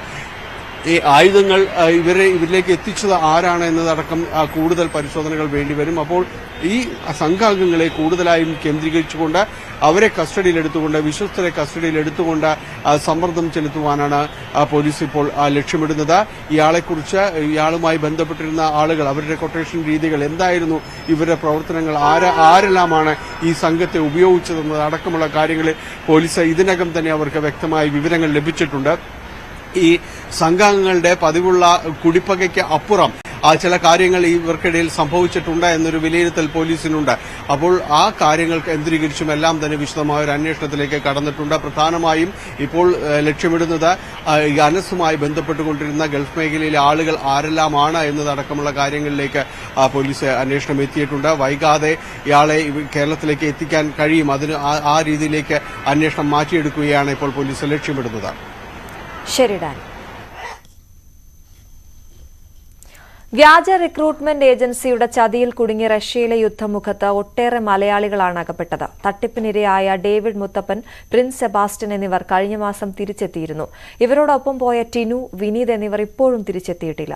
റഷ്യയിലേക്കുള്ള മനുഷ്യക്കടത്തിൽ 2 പേർ CBI സംഘത്തിന്റെ പിടിയിലായി. ഇടനിലക്കാരായ അരുൺ, പ്രിയൻ എന്നിവരെയാണ് CBI ഡൽഹി യൂണിറ്റ് അറസ്റ്റ് ചെയ്തത്. വിവരങ്ങളുമായി VV വിനോദാണ് ചേരുന്നത്. വിനോദ്, നമുക്ക് ലഭ്യമാകുന്ന വിവരങ്ങൾ എങ്ങനെയാണ്? റഷ്യയിൽ സെക്യൂരിറ്റി ജോലിക്കെന്ന പേരിൽ മലയാളികളെ കൊണ്ടുപോവുകയും റഷ്യ ഉക്രൈൻ യുദ്ധമുഖത്ത് ഇവരെ നിയോഗിക്കുകയും ചെയ്തു. റഷ്യൻ സൈന്യത്തെ സഹായിക്കുന്നതിന് വേണ്ടിയാണ് പിന്നീട് മലയാളികളെ ഉപയോഗിച്ചത്. ഇതിൽ 2 പേരെ പിന്നീട് കേന്ദ്ര സർക്കാർ ഇടപെട്ട് തിരികെ കൊണ്ടുവന്നിരുന്നു. ഇപ്പോഴും 2 പേർ ഇന്ത്യയിലേക്ക് തിരികെ എത്തിയിട്ടില്ല. ഈ സംഭവവുമായി ബന്ധപ്പെട്ട് തിരുവനന്തപുരം കഠിനംകുളം സ്വദേശികളായ അരുൺ, പ്രിയൻ എന്നിവരെയാണ് അറസ്റ്റ് ചെയ്തത്. ദില്ലി CBI യൂണിറ്റാണ് ഇവരെ പിടികൂടിയത്. പണം വാങ്ങി തൊഴിൽ നൽകാമെന്ന വ്യാജേന കൊണ്ടുപോവുകയായിരുന്നു. പിന്നീടാണ് ഇവരെ യുദ്ധത്തിന് നിയോഗിച്ചത്. അവിടെ കുറച്ച് ദിവസം പരിശീലനം നൽകുകയും പിന്നീട് യുദ്ധമുഖത്ത് നിയോഗിക്കുകയുമായിരുന്നു. തുടർന്ന് ഈ മലയാളികൾക്ക് അവിടെ പരിക്ക് പറ്റുന്ന സംഭവമുണ്ടായി. റഷ്യയിലെ ആശുപത്രിയിൽ ചികിത്സയ്ക്ക് ശേഷമാണ് 2 പേരെ നയതന്ത്ര ഇടപെടലിലൂടെ ഇന്ത്യയിലേക്ക് മടക്കിക്കൊണ്ടുവന്നത്. ഈ സംഭവവുമായി ബന്ധപ്പെട്ട് മലയാളികളെ അവിടെ കൊണ്ടുപോയതിൽ കൂടുതൽ പേരുണ്ട്. ഇവരുടെ അറസ്റ്റ് കൂടി നടക്കേണ്ടതുണ്ട്. ഇവർക്കായുള്ള തിരച്ചിൽ CBI നടത്തുകയാണ്. ശരി, VV വിനോദാണ് വിവരങ്ങൾ നൽകിയത് തിരുവനന്തപുരത്ത് നിന്നും. ബിലീവേഴ്സ് ഈസ്റ്റേൺ ചർച്ചിന്റെ പരമാധ്യക്ഷൻ KP യോഹന്നാന് അമേരിക്കയിൽ വാഹനാപകടത്തിൽ ഗുരുതര പരിക്ക്. അമേരിക്കയിൽ വെച്ച് പ്രഭാത നടത്തത്തിനിടെ വാഹനം ഇടിക്കുകയായിരുന്നു. തലയ്ക്കും നെഞ്ചിനും ഗുരുതരമായി പരിക്കേറ്റ അദ്ദേഹത്തിന് അടിയന്തര ശസ്ത്രക്രിയ നടത്തി. ശശി നാരായണൻ ചേരുന്നു വിവരങ്ങളുമായി. ശശി, അദ്ദേഹത്തിന്റെ ആരോഗ്യനില ഇപ്പോൾ എങ്ങനെയാണ്? ഈ അപകടമുണ്ടായത് എങ്ങനെയാണെന്നാണ് നമ്മൾ മനസ്സിലാക്കുന്നത്? അശ്വതി, ഇന്നലെ രാവിലെ 5 മണിക്കാണ് ഇത്തരത്തിൽ രാവിലത്തെ പ്രഭാത നടത്തത്തിനിടെ കാർ ഇടിച്ച് ബിലീവേഴ്സ് ചർച്ചിന്റെ പരമാധ്യക്ഷൻ മെത്രാപ്പോലീത്ത യോഹന്നാന് ഇതുപോലെ പരിക്ക് പറ്റുന്നത്. ആശുപത്രിയിലായിരുന്നു. ഉടൻ തന്നെ ആശുപത്രിയിലെത്തിക്കുകയും തീവ്രപരിചരണ വിഭാഗത്തിലാണ് അദ്ദേഹത്തെ പ്രവേശിപ്പിച്ചിട്ടുള്ളത്. എന്തായാലും തലച്ചോറിൽ രക്തസ്രാവം ഉണ്ടായിരുന്നു. അത് സർജറിയിലൂടെ നീക്കം ചെയ്തിട്ടുണ്ട്. എന്തായാലും ഗുരുതരമായ ഒരു സ്ഥിതി തന്നെ ഇപ്പോഴും തുടരുന്നുവെന്നാണ് നമുക്ക് അറിയാൻ കഴിയുന്നത്. എന്തായാലും ആ അപകടത്തിന് ശേഷം ഈ സർജറിയൊക്കെ കഴിഞ്ഞ ശേഷം ഇപ്പോഴും തീവ്രപരിചരണ വിഭാഗത്തിൽ തന്നെയാണ് അദ്ദേഹം ഉള്ളതെന്നാണ് സഭയുടെ വക്താക്കൾ നമ്മൾ വ്യക്തമാക്കുന്നത്. ഇപ്പോഴും അവിടെ തന്നെ ചികിത്സയിലാണ്. മറ്റു കാര്യങ്ങളെ കുറിച്ച് കൂടുതൽ കാര്യങ്ങൾ വ്യക്തമാക്കിയിട്ടുള്ളതായാലും അത് ഇപ്പോഴും ചികിത്സയിൽ തന്നെയാണ് ഉള്ളത്. അശ്വതി, ശരി. ഇന്ത്യൻ സമയം വൈകിട്ട് 5:15 ആയിരുന്നു ഈ അപകടം ഉണ്ടായത്. അപകടം വരുത്തിയ കാർ പോലീസ് കസ്റ്റഡിയിൽ എടുത്തിട്ടുമുണ്ട്. ശശി നാരായണനാണ് വിവരങ്ങൾ നൽകിയത്. SSLC പരീക്ഷാഫലം ഇന്ന് വൈകിട്ട് 3 മണിക്ക് പ്രഖ്യാപിക്കും. ഫലപ്രഖ്യാപനത്തിനുള്ള ഒരുക്കങ്ങൾ പൂർത്തിയായതായി വിദ്യാഭ്യാസ മന്ത്രി വി ശിവൻകുട്ടി ന്യൂസ് 18നോട് പറഞ്ഞു. വിദ്യാർത്ഥികൾക്ക് ഉത്കണ്ഠ വേണ്ടെന്നും വിദ്യാഭ്യാസ മന്ത്രി പറഞ്ഞു. ഫലപ്രഖ്യാപനം പതിവിലും 2 ആഴ്ച നേരത്തെ ആയതിനാൽ ക്ലാസുകളും നേരത്തെ ആരംഭിക്കാനാകും. 4,66,261 വിദ്യാർത്ഥികൾക്കാണ് ഉപരിപഠനത്തിന് അവസരമുണ്ടാവുക. മലബാറിൽ ഉൾപ്പെടെ +1 പ്രവേശനത്തിന് ഇത്തവണ പ്രതിസന്ധി ഉണ്ടാകില്ലെന്നും മന്ത്രി പറഞ്ഞു. കേരളത്തിൽ നടക്കുന്ന ഏറ്റവും വലിയ വിദ്യാർത്ഥികളുടെ പരീക്ഷയാണ് SSLC എന്ന് പറയുന്നത്. അതുകൊണ്ട് തന്നെ ഒരുപാട് പ്രാധാന്യമുണ്ട്. ഒരു വിദ്യാർത്ഥിയെ സംബന്ധിച്ചിടത്തോളം അവൻ്റെ അക്കാഡമിക് ജീവിതത്തിലെ വേർതിരിവ്, ഡീവിയേഷൻ ഉണ്ടാകുന്നത് SSLCക്ക് ശേഷമാണ്. അപ്പോൾ എങ്ങോട്ട് തിരിയണം എന്നൊക്കെ ആലോചിക്കുന്നത് അതിന് ശേഷമാണ്. അപ്പോൾ അതുകൊണ്ട് തന്നെ രക്ഷകർത്താക്കളും ഉത്കണ്ഠ ഉണ്ട് തൻ്റെ കുട്ടിയെ സംബന്ധിച്ചിടത്തോളം. അപ്പം നമ്മുടെ രീതി അനുസരിച്ച് ഏത് പരീക്ഷ ഏറ്റവും നല്ല റാങ്ക് കിട്ടുന്ന, ഏറ്റവും ടോപ്പ് റാങ്ക് കിട്ടുന്ന കുട്ടി പരീക്ഷ എഴുതിയാലും ആ കുട്ടിക്കും രക്ഷകർത്താവിനും ഉത്കണ്ഠ ഉണ്ടാവും. റിസൾട്ട് വരുന്നത് ഉത്കണ്ഠ ഉണ്ടാവും. അതൊക്കെ മനുഷ്യ സഹജമായിട്ടുള്ള കാര്യമാണ്. കുട്ടികളാരും അങ്ങനെ ഉത്കണ്ഠപ്പെടേണ്ട കാര്യമില്ല. പിന്നെ അതുപോലെ രക്ഷകർത്താക്കൾ കുട്ടികളെ കൂടുതൽ ഉത്കണ്ഠപ്പെടുത്തേണ്ട കാര്യമില്ല. നീ ജയിക്കുമോ നിനക്ക് എത്ര മാർക്ക് കിട്ടുമോ എന്ന് വീണ്ടും ചോദിക്കേണ്ട കാര്യമില്ല. എന്തായാലും മണിക്കൂറുകൾ മാത്രമാണ് അവശേഷിക്കുന്നത്. ഫലം പ്രസിദ്ധീകരിക്കുന്നതിന് വേണ്ടി പൊതുവിദ്യാഭ്യാസ വകുപ്പ് തയ്യാറാണ്. അതിനുള്ള എല്ലാ ഒരുക്കങ്ങളും തയ്യാറാക്കി കഴിഞ്ഞു. 3 മണിക്ക് പ്രസിദ്ധീകരിക്കാം. 4 മണിയോടുകൂടി കുട്ടികൾക്ക് ഫലം അറിയുന്നതിനുള്ള എല്ലാ സംവിധാനവും ഒരുക്കിയിട്ടുണ്ട്. ഈ പ്രാവശ്യത്തെ ഏറ്റവും പ്രധാനപ്പെട്ട ഒരു കാര്യം ചൂണ്ടിക്കാണിക്കാറുള്ളത്, ഒരു 2 ആഴ്ചയ്ക്ക് മുമ്പാണ്, കഴിഞ്ഞ വർഷത്തെ അപേക്ഷിച്ച് 2 ആഴ്ചയ്ക്ക് മുമ്പാണ് ഫലം പ്രഖ്യാപിക്കുന്നത്. ഒന്ന്, ഈ പരീക്ഷ നടത്തിപ്പെന്ന് പറഞ്ഞാൽ ഇത് ഏറ്റവും ശ്രദ്ധിച്ച് ചെയ്യേണ്ട കാര്യമാണ്. കാരണം അതിൻ്റെ പോർഷൻ കംപ്ലീറ്റ് ചെയ്യണം കുട്ടികൾക്ക്. അതിന് വലിയൊരു പരിശ്രമം നടത്തണം. അതിനുശേഷം ചോദ്യപേപ്പർ നിർമ്മാണമുണ്ട്. അതാണ് 1 മാസക്കാലം നീണ്ടുന്ന ഒരു ക്യാമ്പാണ്. രഹസ്യമായിട്ടുള്ള പ്രസിൽ പ്രിൻ്റ് ചെയ്യണം. അതിനുശേഷം പരീക്ഷ ചോദ്യപേപ്പർ കൊണ്ടുവന്ന് ട്രഷറിയിൽ സൂക്ഷിക്കണം. ട്രഷറിയിൽ നിന്നൊക്കെ എടുത്ത് കൊടുക്കുമ്പോഴൊന്നും മാറാൻ വേണ്ടി പാടില്ലല്ലോ. അത്ര ജാഗ്രതയോടെ കാര്യങ്ങൾ ചെയ്യേണ്ടതായിട്ടുണ്ട്. അപ്പം അത്രയും ജാഗ്രതയോടെ നടത്തുന്ന ഒരു പരീക്ഷയാണ്. ഇപ്രാവശ്യം ഞാൻ നേരത്തെ പറഞ്ഞ പോലെ ഇങ്ങനെ ഒരു നേരത്തെ റിസൾട്ട് പ്രഖ്യാപിച്ചതിൻ്റെ അടിസ്ഥാനത്തിൽ നമുക്ക് ക്ലാസ് 2 ആഴ്ച മുമ്പേ ആരംഭിക്കാൻ വേണ്ടി പറ്റും. 1ാം വർഷ ഹയർ സെക്കൻഡറി. ഇപ്രാവശ്യം വേറൊരു പ്രത്യേകതയുള്ളത്, കഴിഞ്ഞ പ്രാവശ്യം ഈ ഉന്നത പഠനത്തിന് അവസരം ലഭിക്കാത്ത വിദ്യാർത്ഥികൾക്ക് വേണ്ടിയുള്ള സീറ്റ് ഒക്കെ വർദ്ധിപ്പിച്ചത്, ബാച്ചും അഡീഷണൽ സീറ്റും ഒക്കെ വർദ്ധിപ്പിച്ചത് 1 അലോട്ട്മെൻറ്റ്, 2 അലോട്ട്മെൻറ്റും 3 അലോട്ട്മെൻറ്റും കഴിഞ്ഞ ശേഷമാണ്. ഇപ്രാവശ്യം കഴിഞ്ഞ വർഷം അനുവദിച്ച അത്രയും സീറ്റും ബാച്ചും സെയിം സംഗതി കഴിഞ്ഞ ദിവസം മുഖ്യമന്ത്രി മുൻകൈ എടുത്തിട്ട് ക്യാബിനറ്റിൽ വെച്ച് തീരുമാനമെടുത്തു. അതിൻ്റെ അടിസ്ഥാനത്തിൽ എന്ന് വെച്ചാൽ നമ്മൾ 1 അലോട്ട്മെൻറ്റിൽ തന്നെ ഈ ഇത്രയും കുട്ടികൾക്ക് കൂടെ അഡ്മിഷൻ കിട്ടും. അപ്പോൾ കഴിഞ്ഞ വർഷം ഈ കുട്ടികൾക്ക് 1 മാസക്കാലം കഴിഞ്ഞിട്ടാണ് ക്ലാസ് കയറാൻ വേണ്ടിയുള്ള അവസരം കിട്ടിയത്. അപ്പോൾ ഇതിലൊരു പ്രശ്നമുണ്ട്. പൊതുവിലുള്ള ഒരു നമ്പർ ഞാൻ കൃത്യമായിട്ട് ഓർമ്മിക്കുന്നില്ല, നോക്കി പറയാം. ഇതിലൊരു പിന്നെയുള്ളൊരിതിലൊരു ചില ആൾക്കാർ പ്രശ്നം പറയുന്നത് കേട്ടു ഞാൻ. ബാച്ചാണ് ആവശ്യം. ബാച്ച് എന്ന് വെച്ചാൽ അത് പ്രശ്നം എന്ന് വെച്ചാൽ അത് പുതിയ ടീച്ചറുടെ പോസ്റ്റ് വേണം, അതനുസരിച്ചുള്ള നോൺ ടീച്ചിങ് സ്റ്റാഫിൻ്റെ പോസ്റ്റ് വേണം. അത് എളുപ്പമല്ല, അത് പറയുന്ന ശരി തന്നെയാണ്. ഒരു ക്ലാസ്സിലിപ്പോൾ ഒരു 60-65 കുട്ടികളൊക്കെ ചില സ്ഥലങ്ങളിൽ ഉണ്ടാവേണ്ടതായിട്ടുണ്ട്. അത് നമ്മളിപ്പോൾ തൽക്കാലം അഡ്ജസ്റ്റ് ചെയ്യാൻ മാത്രമേ മാർഗം ഉള്ളൂ. അപ്പം ഇത്രയും മുന്നൊരുക്കത്തോടുകൂടിയും ഇത്രയും തയ്യാറെടുപ്പോടുകൂടിയും ഈ കാര്യങ്ങൾ ചെയ്യുമ്പോൾ ഒരു കുറ്റവും കണ്ടുപിടിച്ചില്ലെങ്കിൽ ശരിയാവില്ല എന്നുള്ള നിലയിൽ എന്തെങ്കിലും ഒരു കുറ്റം കണ്ടുപിടിക്കുന്നത് ശരിയല്ല. എല്ലാവർക്കും അറിയാവുന്ന കാര്യമാണ്. ബാച്ചിൻ്റെ കാര്യത്തിൽ അതിൻ്റേതായ ബുദ്ധിമുട്ടും പ്രയാസങ്ങളുണ്ട്.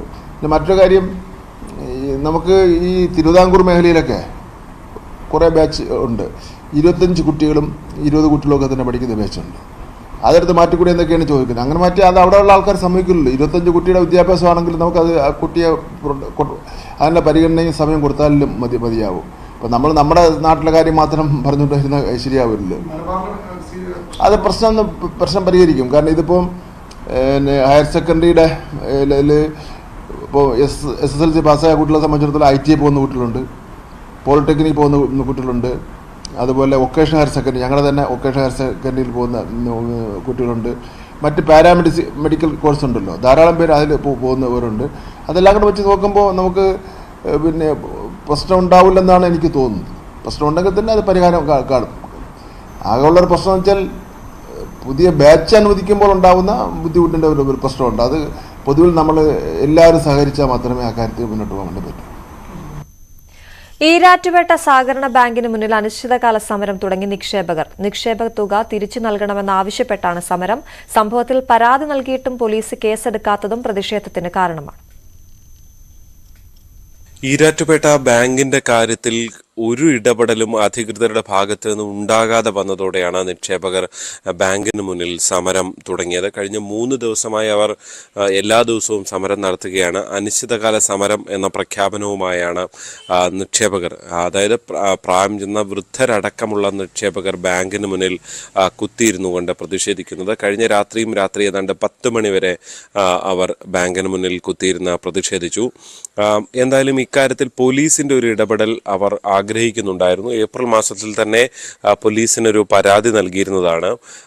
അത് ജില്ലാ പോലീസ് മേധാവിക്കും ഒപ്പം തന്നെ DYSPക്കും ഒക്കെ പരാതി നൽകിയിരുന്നതാണ്. പക്ഷേ അതിലൊരു തുടരന്വേഷണം ഉണ്ടായിരുന്നില്ല. ഏറ്റവും ഒടുവിൽ ഇതോടെ കഴിഞ്ഞ ആഴ്ച ജില്ലാ പോലീസ് മേധാവി K. കാർത്തിക്കിനെ നേരിട്ട് കണ്ട ഈ സമരക്കാർ ഇതിൽ കേസ് എടുക്കണം, FIR രജിസ്റ്റർ ചെയ്യണമെന്ന ആവശ്യം മുന്നോട്ട് വെച്ചതാണ്. അതിനൊരു പ്രധാന കാരണം ED അന്വേഷണത്തിനുൾപ്പെടെ ഇവർ പരാതി നൽകിയിട്ടുണ്ട്. പക്ഷേ കേരളത്തിലൊരു FIR ഇല്ലാത്ത കേസിൽ ED അന്വേഷണം സാധ്യമല്ല എന്ന നിലപാടാണ് അവർ ചൂണ്ടിക്കാട്ടുന്നത്. അതുകൊണ്ട് തന്നെ ഇന്നലെയൊക്കെ മൊഴി രേഖപ്പെടുത്താനായി ഇവരെ വിളിച്ചിരുന്നെങ്കിലും തുടർന്നൊരു കേസ് എടുക്കുന്ന നിലയിലേക്ക് കാര്യങ്ങൾ എത്തിയിട്ടില്ല എന്നുള്ളതാണ് നിക്ഷേപകരെ സംബന്ധിച്ച് ഏറ്റവും ബുദ്ധിമുട്ടാകുന്ന ഒരു കാര്യം. സഹകരണ വകുപ്പും യാതൊരു തരത്തിലുള്ള തുടരന്വേഷണ നടപടികളിലേക്ക് പോകുന്നില്ല എന്നുള്ളത് അവരെ ബുദ്ധിമുട്ടിലാക്കുന്നുണ്ട്. പ്രത്യേകിച്ച് ഏതാണ്ട് 10 കോടിയോളം രൂപ അനധികൃതമായി വായ്പ നൽകി എന്നതാണ് ഈ നിക്ഷേപകർ ചൂണ്ടിക്കാട്ടുന്നത്. അതുകൊണ്ടാണ് ആ പണം തിരികെ വരുന്നില്ല. അതുകൊണ്ടാണ് ഈ ഒരു പ്രതിസന്ധി ആ ബാങ്കിൽ ഉണ്ടാകുന്നത് എന്നാണ് അവർ എടുത്ത് പറയുന്നത്. എന്തായാലും ബാങ്കിന് മുന്നിലെ ഈ പ്രതിഷേധം അത് എത്ര നാൾ വേണമെങ്കിലും തുടരുന്ന നിലയിലേക്കാണ് തങ്ങൾ സമരം ആസൂത്രണം ചെയ്തിരിക്കുന്നത് എന്നാണ് സമരക്കാർ പറയുന്നത്.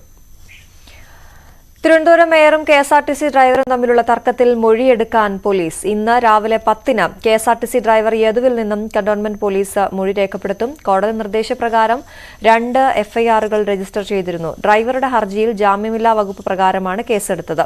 ഹർജിക്കാരന്റെ മൊഴിയെടുത്ത ശേഷമാകും എംഎൽഎ സച്ചിൻ ദേവ്, ഭാര്യയും തിരുവനന്തപുരം മേയറുമായ ആര്യ രാജേന്ദ്രൻ എന്നിവരുൾപ്പെടെയുള്ളവരിൽ നിന്നും മൊഴിയെടുക്കുക. അപകടകരമായ രീതിയിൽ വാഹനമോടിച്ചെന്ന മേയറുടെ പരാതിയിൽ KSRTC driver mobile phone ഉപയോഗിച്ചെന്നും തെളിഞ്ഞിരുന്നു.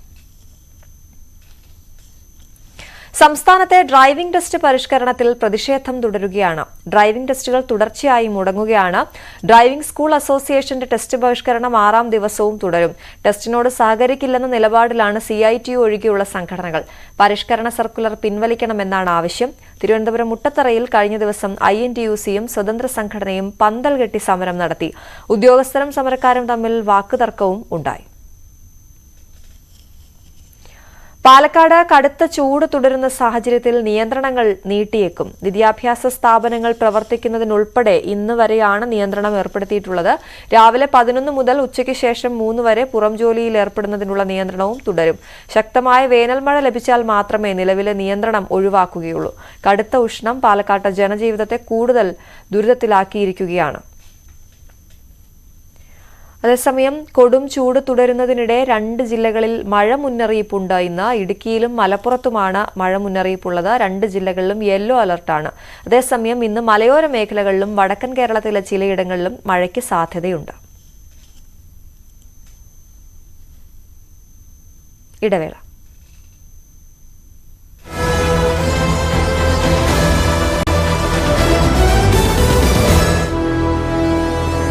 Akshaya Tritiya അത് നമ്മൾ കരുതും സാധാരണക്കാർ വിമാനത്തിലെ ഒരു പണിമുടക്കല്ലേ, അതല്ലല്ലോ. അതിനപ്പുറത്തേക്ക് എത്രയോ പ്രവാസികൾ വലിയ ദുരിതത്തിലാകും ഇങ്ങനെ ഒരു വിമാനം റദ്ദാക്കിയാൽ. ഒരു വിമാനം റദ്ദാക്കിയാൽ തന്നെ വലിയ പ്രശ്നമാകുമ്പോൾ ഇത് അനേക വിമാനങ്ങൾ, അത് പല വിമാനത്താവളങ്ങളും റദ്ദാക്കുന്ന സാഹചര്യമാണ്. കൊച്ചിയിൽ എത്ര വിമാനങ്ങളാണ് റദ്ദാക്കിയിട്ടുള്ളത്?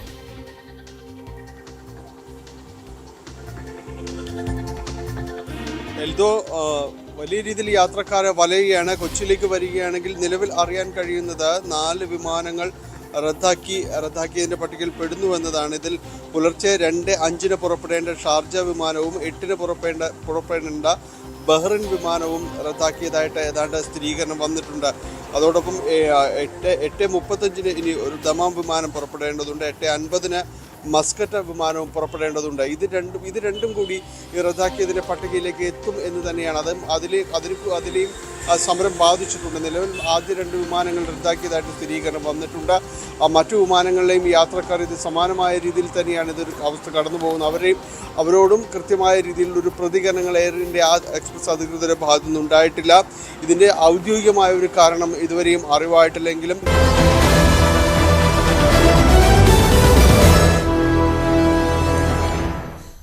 പുതിയ പാർട്ടി രൂപീകരണം ചർച്ച ചെയ്യാൻ ജനതാദൾ എസിന്റെ നേതൃയോഗം ഇന്ന് തലസ്ഥാനത്ത്. സംസ്ഥാന പാർട്ടി രൂപീകരിച്ച ശേഷം ഏതെങ്കിലും ദേശീയ പാർട്ടിയിൽ ലയിക്കണമെന്ന അഭിപ്രായത്തിനാണ് മുൻഗണന. എന്നാൽ നേരിട്ട് ദേശീയ പാർട്ടിയുടെ ഭാഗമാകണമെന്ന അഭിപ്രായമുള്ളവരുമുണ്ട്. NDAയ്ക്ക് ഒപ്പം നിൽക്കുന്ന ദേശീയ നേതൃത്വത്തെ തള്ളിപ്പറഞ്ഞെങ്കിലും ഇപ്പോഴും ദേവഗൌഡ നയിക്കുന്ന ജനതാദൾ എസിന്റെ കേരള ഘടകമാണ് ഇടതുമുന്നണിയിലെ ജനതാ പാർട്ടി. പ്രജ്വൽ രേവണ്ണയ്ക്കെതിരായ ലൈംഗിക പീഡന പരാതി കൂടി വന്നതോടെ ദേശീയ പാർട്ടിയുമായുള്ള ബന്ധം എത്രയും വേഗം അവസാനിപ്പിക്കാനുള്ള ശ്രമത്തിലാണ് കേരള ഘടകം. ഗേറ്റിന് മുന്നിൽ CPM സ്ഥാപിച്ച കൊടിമരം നീക്കം ചെയ്യണമെന്നാവശ്യപ്പെട്ട് മാസങ്ങളായി ഓഫീസുകൾ മാറി കയറിയിറങ്ങിയവരാണ് ചേർത്തല മരുത്തൂർവട്ടം സ്വദേശി അഞ്ജലിയും കുടുംബവും. പരാതി പോലീസ് സ്റ്റേഷനിലെത്തിയിട്ടും പരിഹാരമുണ്ടായില്ല. 7 മാസമായി സാധനങ്ങൾ ഇറക്കാനാകാതെ വീടിന്റെ നിർമ്മാണം കൂടി മുടങ്ങിയതോടെ അഞ്ജലിയും മറ്റ് ബന്ധുക്കളായ സ്ത്രീകളും ചേർന്ന് കൊടിമരം സ്വയം പിഴുതെടുത്ത് മാറ്റി സ്ഥാപിച്ചു. സ്ത്രീകൾ പിഴുതെടുക്കുന്ന കൊടിമരവും അതിനെ തടയുന്ന CPM വാർഡ് കൌൺസിലറുടെ ദൃശ്യവും നവമാധ്യമങ്ങളിൽ ഇപ്പോൾ വൈറലാണ്.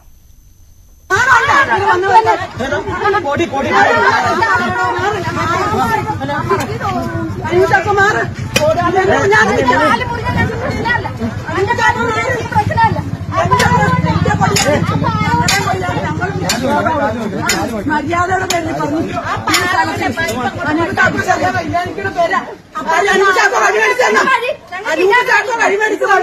നിങ്ങൾ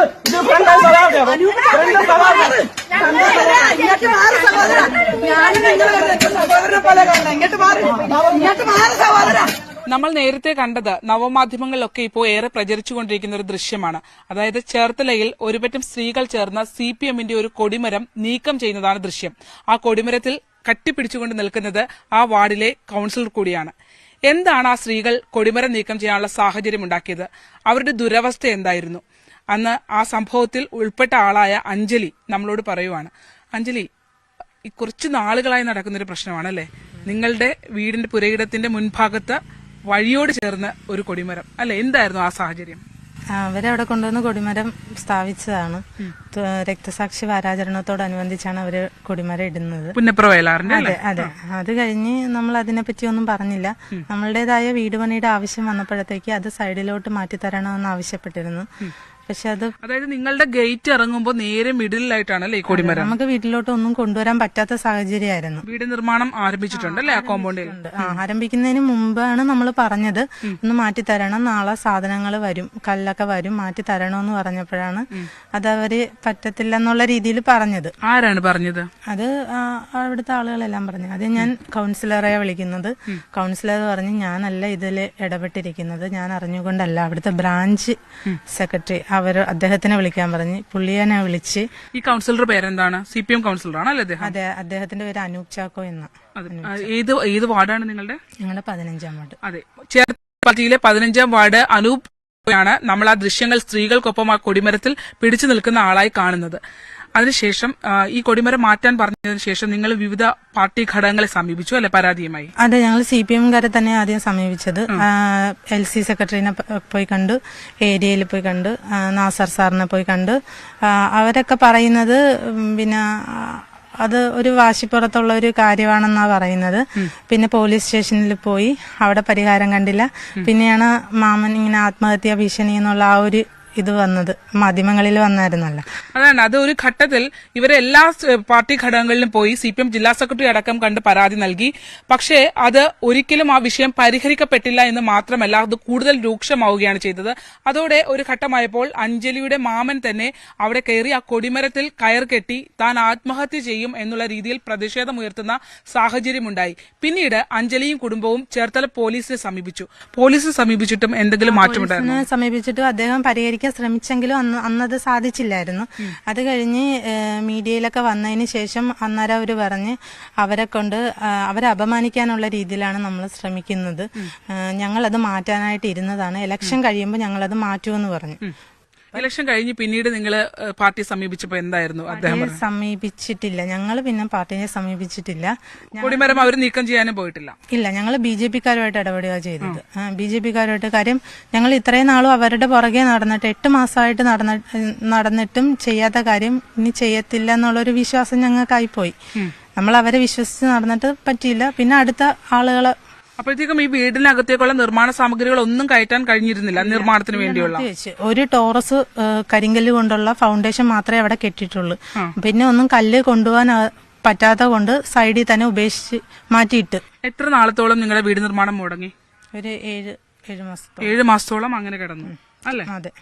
അതാണ്. അതിനുശേഷം പിന്നീട് ഇവര് കുറച്ച് സ്ത്രീകൾ ചേർന്ന്, അതായത് അഞ്ജലിയും അഞ്ജലിയുടെ ബന്ധുക്കളായ സ്ത്രീകളും ചേർന്നാണ് ഈ കൊടിമരം നീക്കം ചെയ്യാനായി ഉള്ള ശ്രമം നടത്തിയത്. അതാണ് നമ്മൾ ആദ്യം ദൃശ്യങ്ങൾ കണ്ടത് അല്ലെ? അങ്ങനെ ഒരു നിവർത്തികെട്ട സാഹചര്യത്തിലേക്ക് നിങ്ങൾ എത്തിയത് എങ്ങനെയാ? ഇലക്ഷൻ കഴിഞ്ഞിട്ട് അവർ മാറ്റുമെന്ന് പറഞ്ഞുകൊണ്ട് ആ ഒരു വിശ്വാസത്തിലാണ് ഇരുന്നത്. ഇലക്ഷൻ കഴിയുമ്പോൾ അവർ മാറ്റട്ടെ എന്നുള്ള രീതിയിലാണ് ഇരുന്നത്. പക്ഷെ മാറ്റിയില്ലെന്ന് വന്നപ്പോൾ നമ്മുടെ ആവശ്യമല്ലേ അത്, കൊടിമരം മാറ്റുക എന്നത് നമ്മുടെ ആവശ്യം. അപ്പം ഞങ്ങൾ തീരുമാനം എടുത്ത് അത് മാറ്റി ഒരു സൈഡിലോട്ട്, നശിപ്പിക്കാതെ ഒരു സൈഡിലോട്ട് ഇട്ട് കൊടുക്കാം എന്നുള്ള രീതിയിലാണ് ഞങ്ങളത് ചെയ്യാനായിട്ട് മുതിർന്നത്. സ്ത്രീകൾ അത് പൊളിച്ചപ്പോൾ വലിയ പ്രതിഷേധമായിരുന്നു അല്ലെ കൗൺസിലറുടെ ഭാഗത്ത് നിന്ന്? അദ്ദേഹം അറിഞ്ഞത് കുറച്ച് താമസിച്ചാണ്. പുള്ളി അറിഞ്ഞപ്പോഴത്തേക്ക് അദ്ദേഹം വരികയും പൊളിക്കാൻ പറ്റത്തില്ലെന്നുള്ള രീതിയിൽ പുള്ളി ഓർത്തത് നശിപ്പിച്ച് കളയാനെന്നുള്ള രീതിയിലായിരിക്കും അങ്ങനെ വന്നത്. പക്ഷെ ഞങ്ങൾ പറയുന്നുണ്ട് നശിപ്പിക്കത്തല്ല, ഞങ്ങൾ ഒരു സൈഡിലോട്ട് അത് മാറ്റി വെച്ച് തരിക എന്ന് പറഞ്ഞു. ഇതിനകത്ത് വേറൊരു പ്രധാനപ്പെട്ട കാര്യമുണ്ട്. ആദ്യം ഒരു താൽക്കാലിക കൊടിമരമായി വാരാചരണത്തിന്റെ ഭാഗമായി ഇട്ടതാണ്. അതിനുശേഷം പിന്നീട് അതിന്റെ താഴെ ഭാഗം കോൺക്രീറ്റ് ചെയ്തു. കോൺക്രീറ്റ് ചെയ്ത് കുറച്ചുകൂടി വഴി അടക്കത്തക്ക രീതിയിൽ അത് നീട്ടി കോൺക്രീറ്റ് ചെയ്ത് അത്രയും ബുദ്ധിമുട്ട് ഈ കുടുംബത്തിനുണ്ടാക്കി. 7 മാസത്തോളമാണ് ഇവരുടെ നിർമ്മാണ പ്രവർത്തനം നിർത്തിവെക്കേണ്ടതായി വന്നത്. അവസാനമാണ് ഗതികെട്ട് ഈ സ്ത്രീകൾ ചേർന്ന് ഈ കൊടിമരം ആ കല്ലുൾപ്പെടെ ഇളക്കി മാറ്റിക്കൊണ്ട് മറ്റൊരു സ്ഥലത്തേക്ക് ആ ഭാഗത്ത് തന്നെ ആ റോഡിനോട് ചേർന്ന് തന്നെ ഒരു ഭാഗത്തേക്ക് ഓരം ചേർന്ന് ഇവർ തന്നെ അവിടെ വെച്ചിട്ടുണ്ട്. അതിന് വേണമെങ്കിൽ ഇനി കോൺക്രീറ്റ് ചെയ്യണമെങ്കിൽ അത് കോൺക്രീറ്റ് ചെയ്ത് കൊടുക്കാൻ വരെ ഇവർ തയ്യാറുമാണ്. ഇന്ന് ചെയ്യാന്നാ പറഞ്ഞത്. ചേർത്തല ഞങ്ങളിത് പൊട്ടിച്ച് അത് പോലീസുകാർ ഇടപെട്ട് ഒരു വാശിയുണ്ട് അല്ലെ ഇതിനകത്ത്. കാരണം ആ കൊടിമരം വേണമെങ്കിൽ ഇങ്ങോട്ട് നിങ്ങൾക്ക് കൂടെ നിങ്ങളുടെ വീട്ടിലേക്ക് വാഹനം കയറത്തക്ക രീതിയിൽ ഒതുക്കി നിർമ്മിക്കാമായിരുന്നു. ആ വാശിയിലേക്ക് പോയ കാര്യം എന്താണ്? വാശിയിലോട്ട് പോയത് മാറ്റത്തില്ല എന്ന് എല്ലാവരോടും പബ്ലിക്കായിട്ട് പറഞ്ഞു പോയി. കൗൺസിലർ പറഞ്ഞു അല്ലെ, മാറ്റത്തില്ല എന്നുള്ള രീതിയിലൊക്കെ ചർച്ചകൾ വന്നായിരുന്നു. പിന്നെ മാറ്റുവാണെങ്കിൽ അതൊരു ഷെയിമായി അതായിരിക്കും. ഞങ്ങൾക്ക് പക്ഷെ ഒരു ഷെയിമും ഇല്ല. ഞങ്ങൾക്കൊന്ന് മാറ്റി ഒരു സൈഡിലോട്ടാക്കി ഞങ്ങളുടെ വീട് പണി നടക്കണം, അത്രേ ഉള്ളായിരുന്നു ഞങ്ങളുടെ ആവശ്യം. അത് മാത്രമല്ല, ഈ അഞ്ജലിയുടെ കോമ്പൗണ്ടോട് ചേർന്ന് തന്നെ വലതുവശത്തായിട്ട് ഒരു വഴി ഉള്ളിലേക്ക് പോകുന്നുണ്ട്. അപ്പൊ ഇതിനു മുമ്പ് ഈ കൗൺസിലർ ഈ വഴിയുമായി ബന്ധപ്പെട്ട് ഇവരെ സമീപിച്ചിരുന്നു. അപ്പൊ ഇവരെ ഒരു എത്ര സെന്റ് സ്ഥലം കൊടുത്തേ? ഞങ്ങൾ 1.10 1.10 സെന്റോളം ഇവര് അവിടെ സ്ഥലം കൊടുക്കുകയും ചെയ്തു. അപ്പോൾ ഇവര് കൗൺസിലറോട് പറഞ്ഞത് ഞങ്ങൾ അത്രയും സ്ഥലം കൊടുത്തിട്ടുണ്ട്, അതുകൊണ്ട് തന്നെ ഓപ്പോസിറ്റ് ഭാഗത്തുള്ള ആളുകളോടും കുറച്ച് സ്ഥലം വാങ്ങുകയാണെങ്കിൽ ആ വഴി മുന്നോട്ട് പോകും. ഇവർക്കുള്ള വഴിയല്ല, എന്നിട്ടും ഇവർ അത്രയും വഴി കൊടുത്തിരുന്നു. എതിർവശത്ത് താമസിക്കുന്ന ആളുകളോട് കൂടി ചേർന്ന് വഴി ഒരുക്കണം എന്നുള്ള ആവശ്യം പറഞ്ഞു. അവിടെ നിന്ന് തുടങ്ങിയതാണ് ഈ പ്രശ്നങ്ങൾ എന്നാണ് അഞ്ജലി പറയുന്നത്. അതിനുശേഷമാണ് കൊടിമരം പ്രത്യക്ഷപ്പെടുന്നതും മറ്റു കാര്യങ്ങൾ ഉണ്ടാവുകയും ഇത്തരം ഒരു വാശിയിലേക്കും പിടിവാശിയിലേക്കും പോവുകയും ചെയ്തത്. എന്തായാലും ഏറ്റവും പ്രധാനപ്പെട്ട കാര്യം നമുക്കറിയാം, ഒരു വാർഡ് കൗൺസിലർ എന്ന രീതിയിൽ അദ്ദേഹം ആ പ്രദേശത്ത് ജീവിക്കുന്ന ജനങ്ങൾക്ക് അടിസ്ഥാന സൗകര്യം ഒരുക്കി കൊടുക്കേണ്ട ഒരാളുടെ ഭാഗത്താണ് ഇത്തരം ഒരു നാടകീയമായ സംഭവങ്ങളിലേക്ക് വരെ എത്തിക്കത്തക്ക രീതിയിൽ ഉള്ള അപഹാസ്യമായ കാര്യങ്ങൾ സംഭവിച്ചു എന്നുള്ളതാണ്. എന്തായാലും നവമാധ്യമങ്ങളിലടക്കം ഈ ഇത്തരത്തിലൊരു കൊടി കുറെ സ്ത്രീകൾ ചേർന്ന് ഗതികെട്ട് നീക്കം ചെയ്യേണ്ടി വന്ന ആ ദൃശ്യം ഇപ്പോൾ പ്രചരിച്ചുകൊണ്ടിരിക്കുകയാണ്. ചേർത്തലയിൽ നിന്നും ക്യാമറമാൻ പ്രശാന്ത് മംഗലശ്ശേരിക്കൊപ്പം ശരണ്യ സ്നേഹജൻ, ന്യൂസ് 18 ആലപ്പുഴ. വാർത്താരംഭത്തിന്റെ സമയം ഇവിടെ പൂർണ്ണമാവുകയാണ്. എന്തായാലും ഇന്ന് ഏറ്റവും പ്രധാനമായി നിൽക്കുന്നത് എയർ ഇന്ത്യ എക്സ്പ്രസ് വിമാനങ്ങൾ കൂട്ടത്തോടെ റദ്ദാക്കി യാത്രക്കാർ ദുരിതത്തിലായി എന്നുള്ളതാണ്. വരും ദിവസങ്ങളിലും ഈ പ്രതിസന്ധി തുടരുമെന്ന മുന്നറിയിപ്പ് നൽകിയിരിക്കുകയാണ് എയർ ഇന്ത്യ എന്നാണ് ഇപ്പോൾ ഏറ്റവും ഒടുവിൽ നമുക്ക് ലഭ്യമാകുന്ന വിവരങ്ങൾ. അതുകൊണ്ട് തന്നെ ഇനിയുള്ള ദിവസങ്ങളിൽ ടിക്കറ്റ് ബുക്ക് ചെയ്തിരിക്കുന്ന യാത്രക്കാർ ശ്രദ്ധിക്കുക. തുടർന്നും ഈ വാർത്തകൾ പ്രേക്ഷകരിലേക്ക് എത്തിക്കും. വാർത്താരംഭം ഇവിടെ പൂർണ്ണമാകുന്നു. നമസ്കാരം.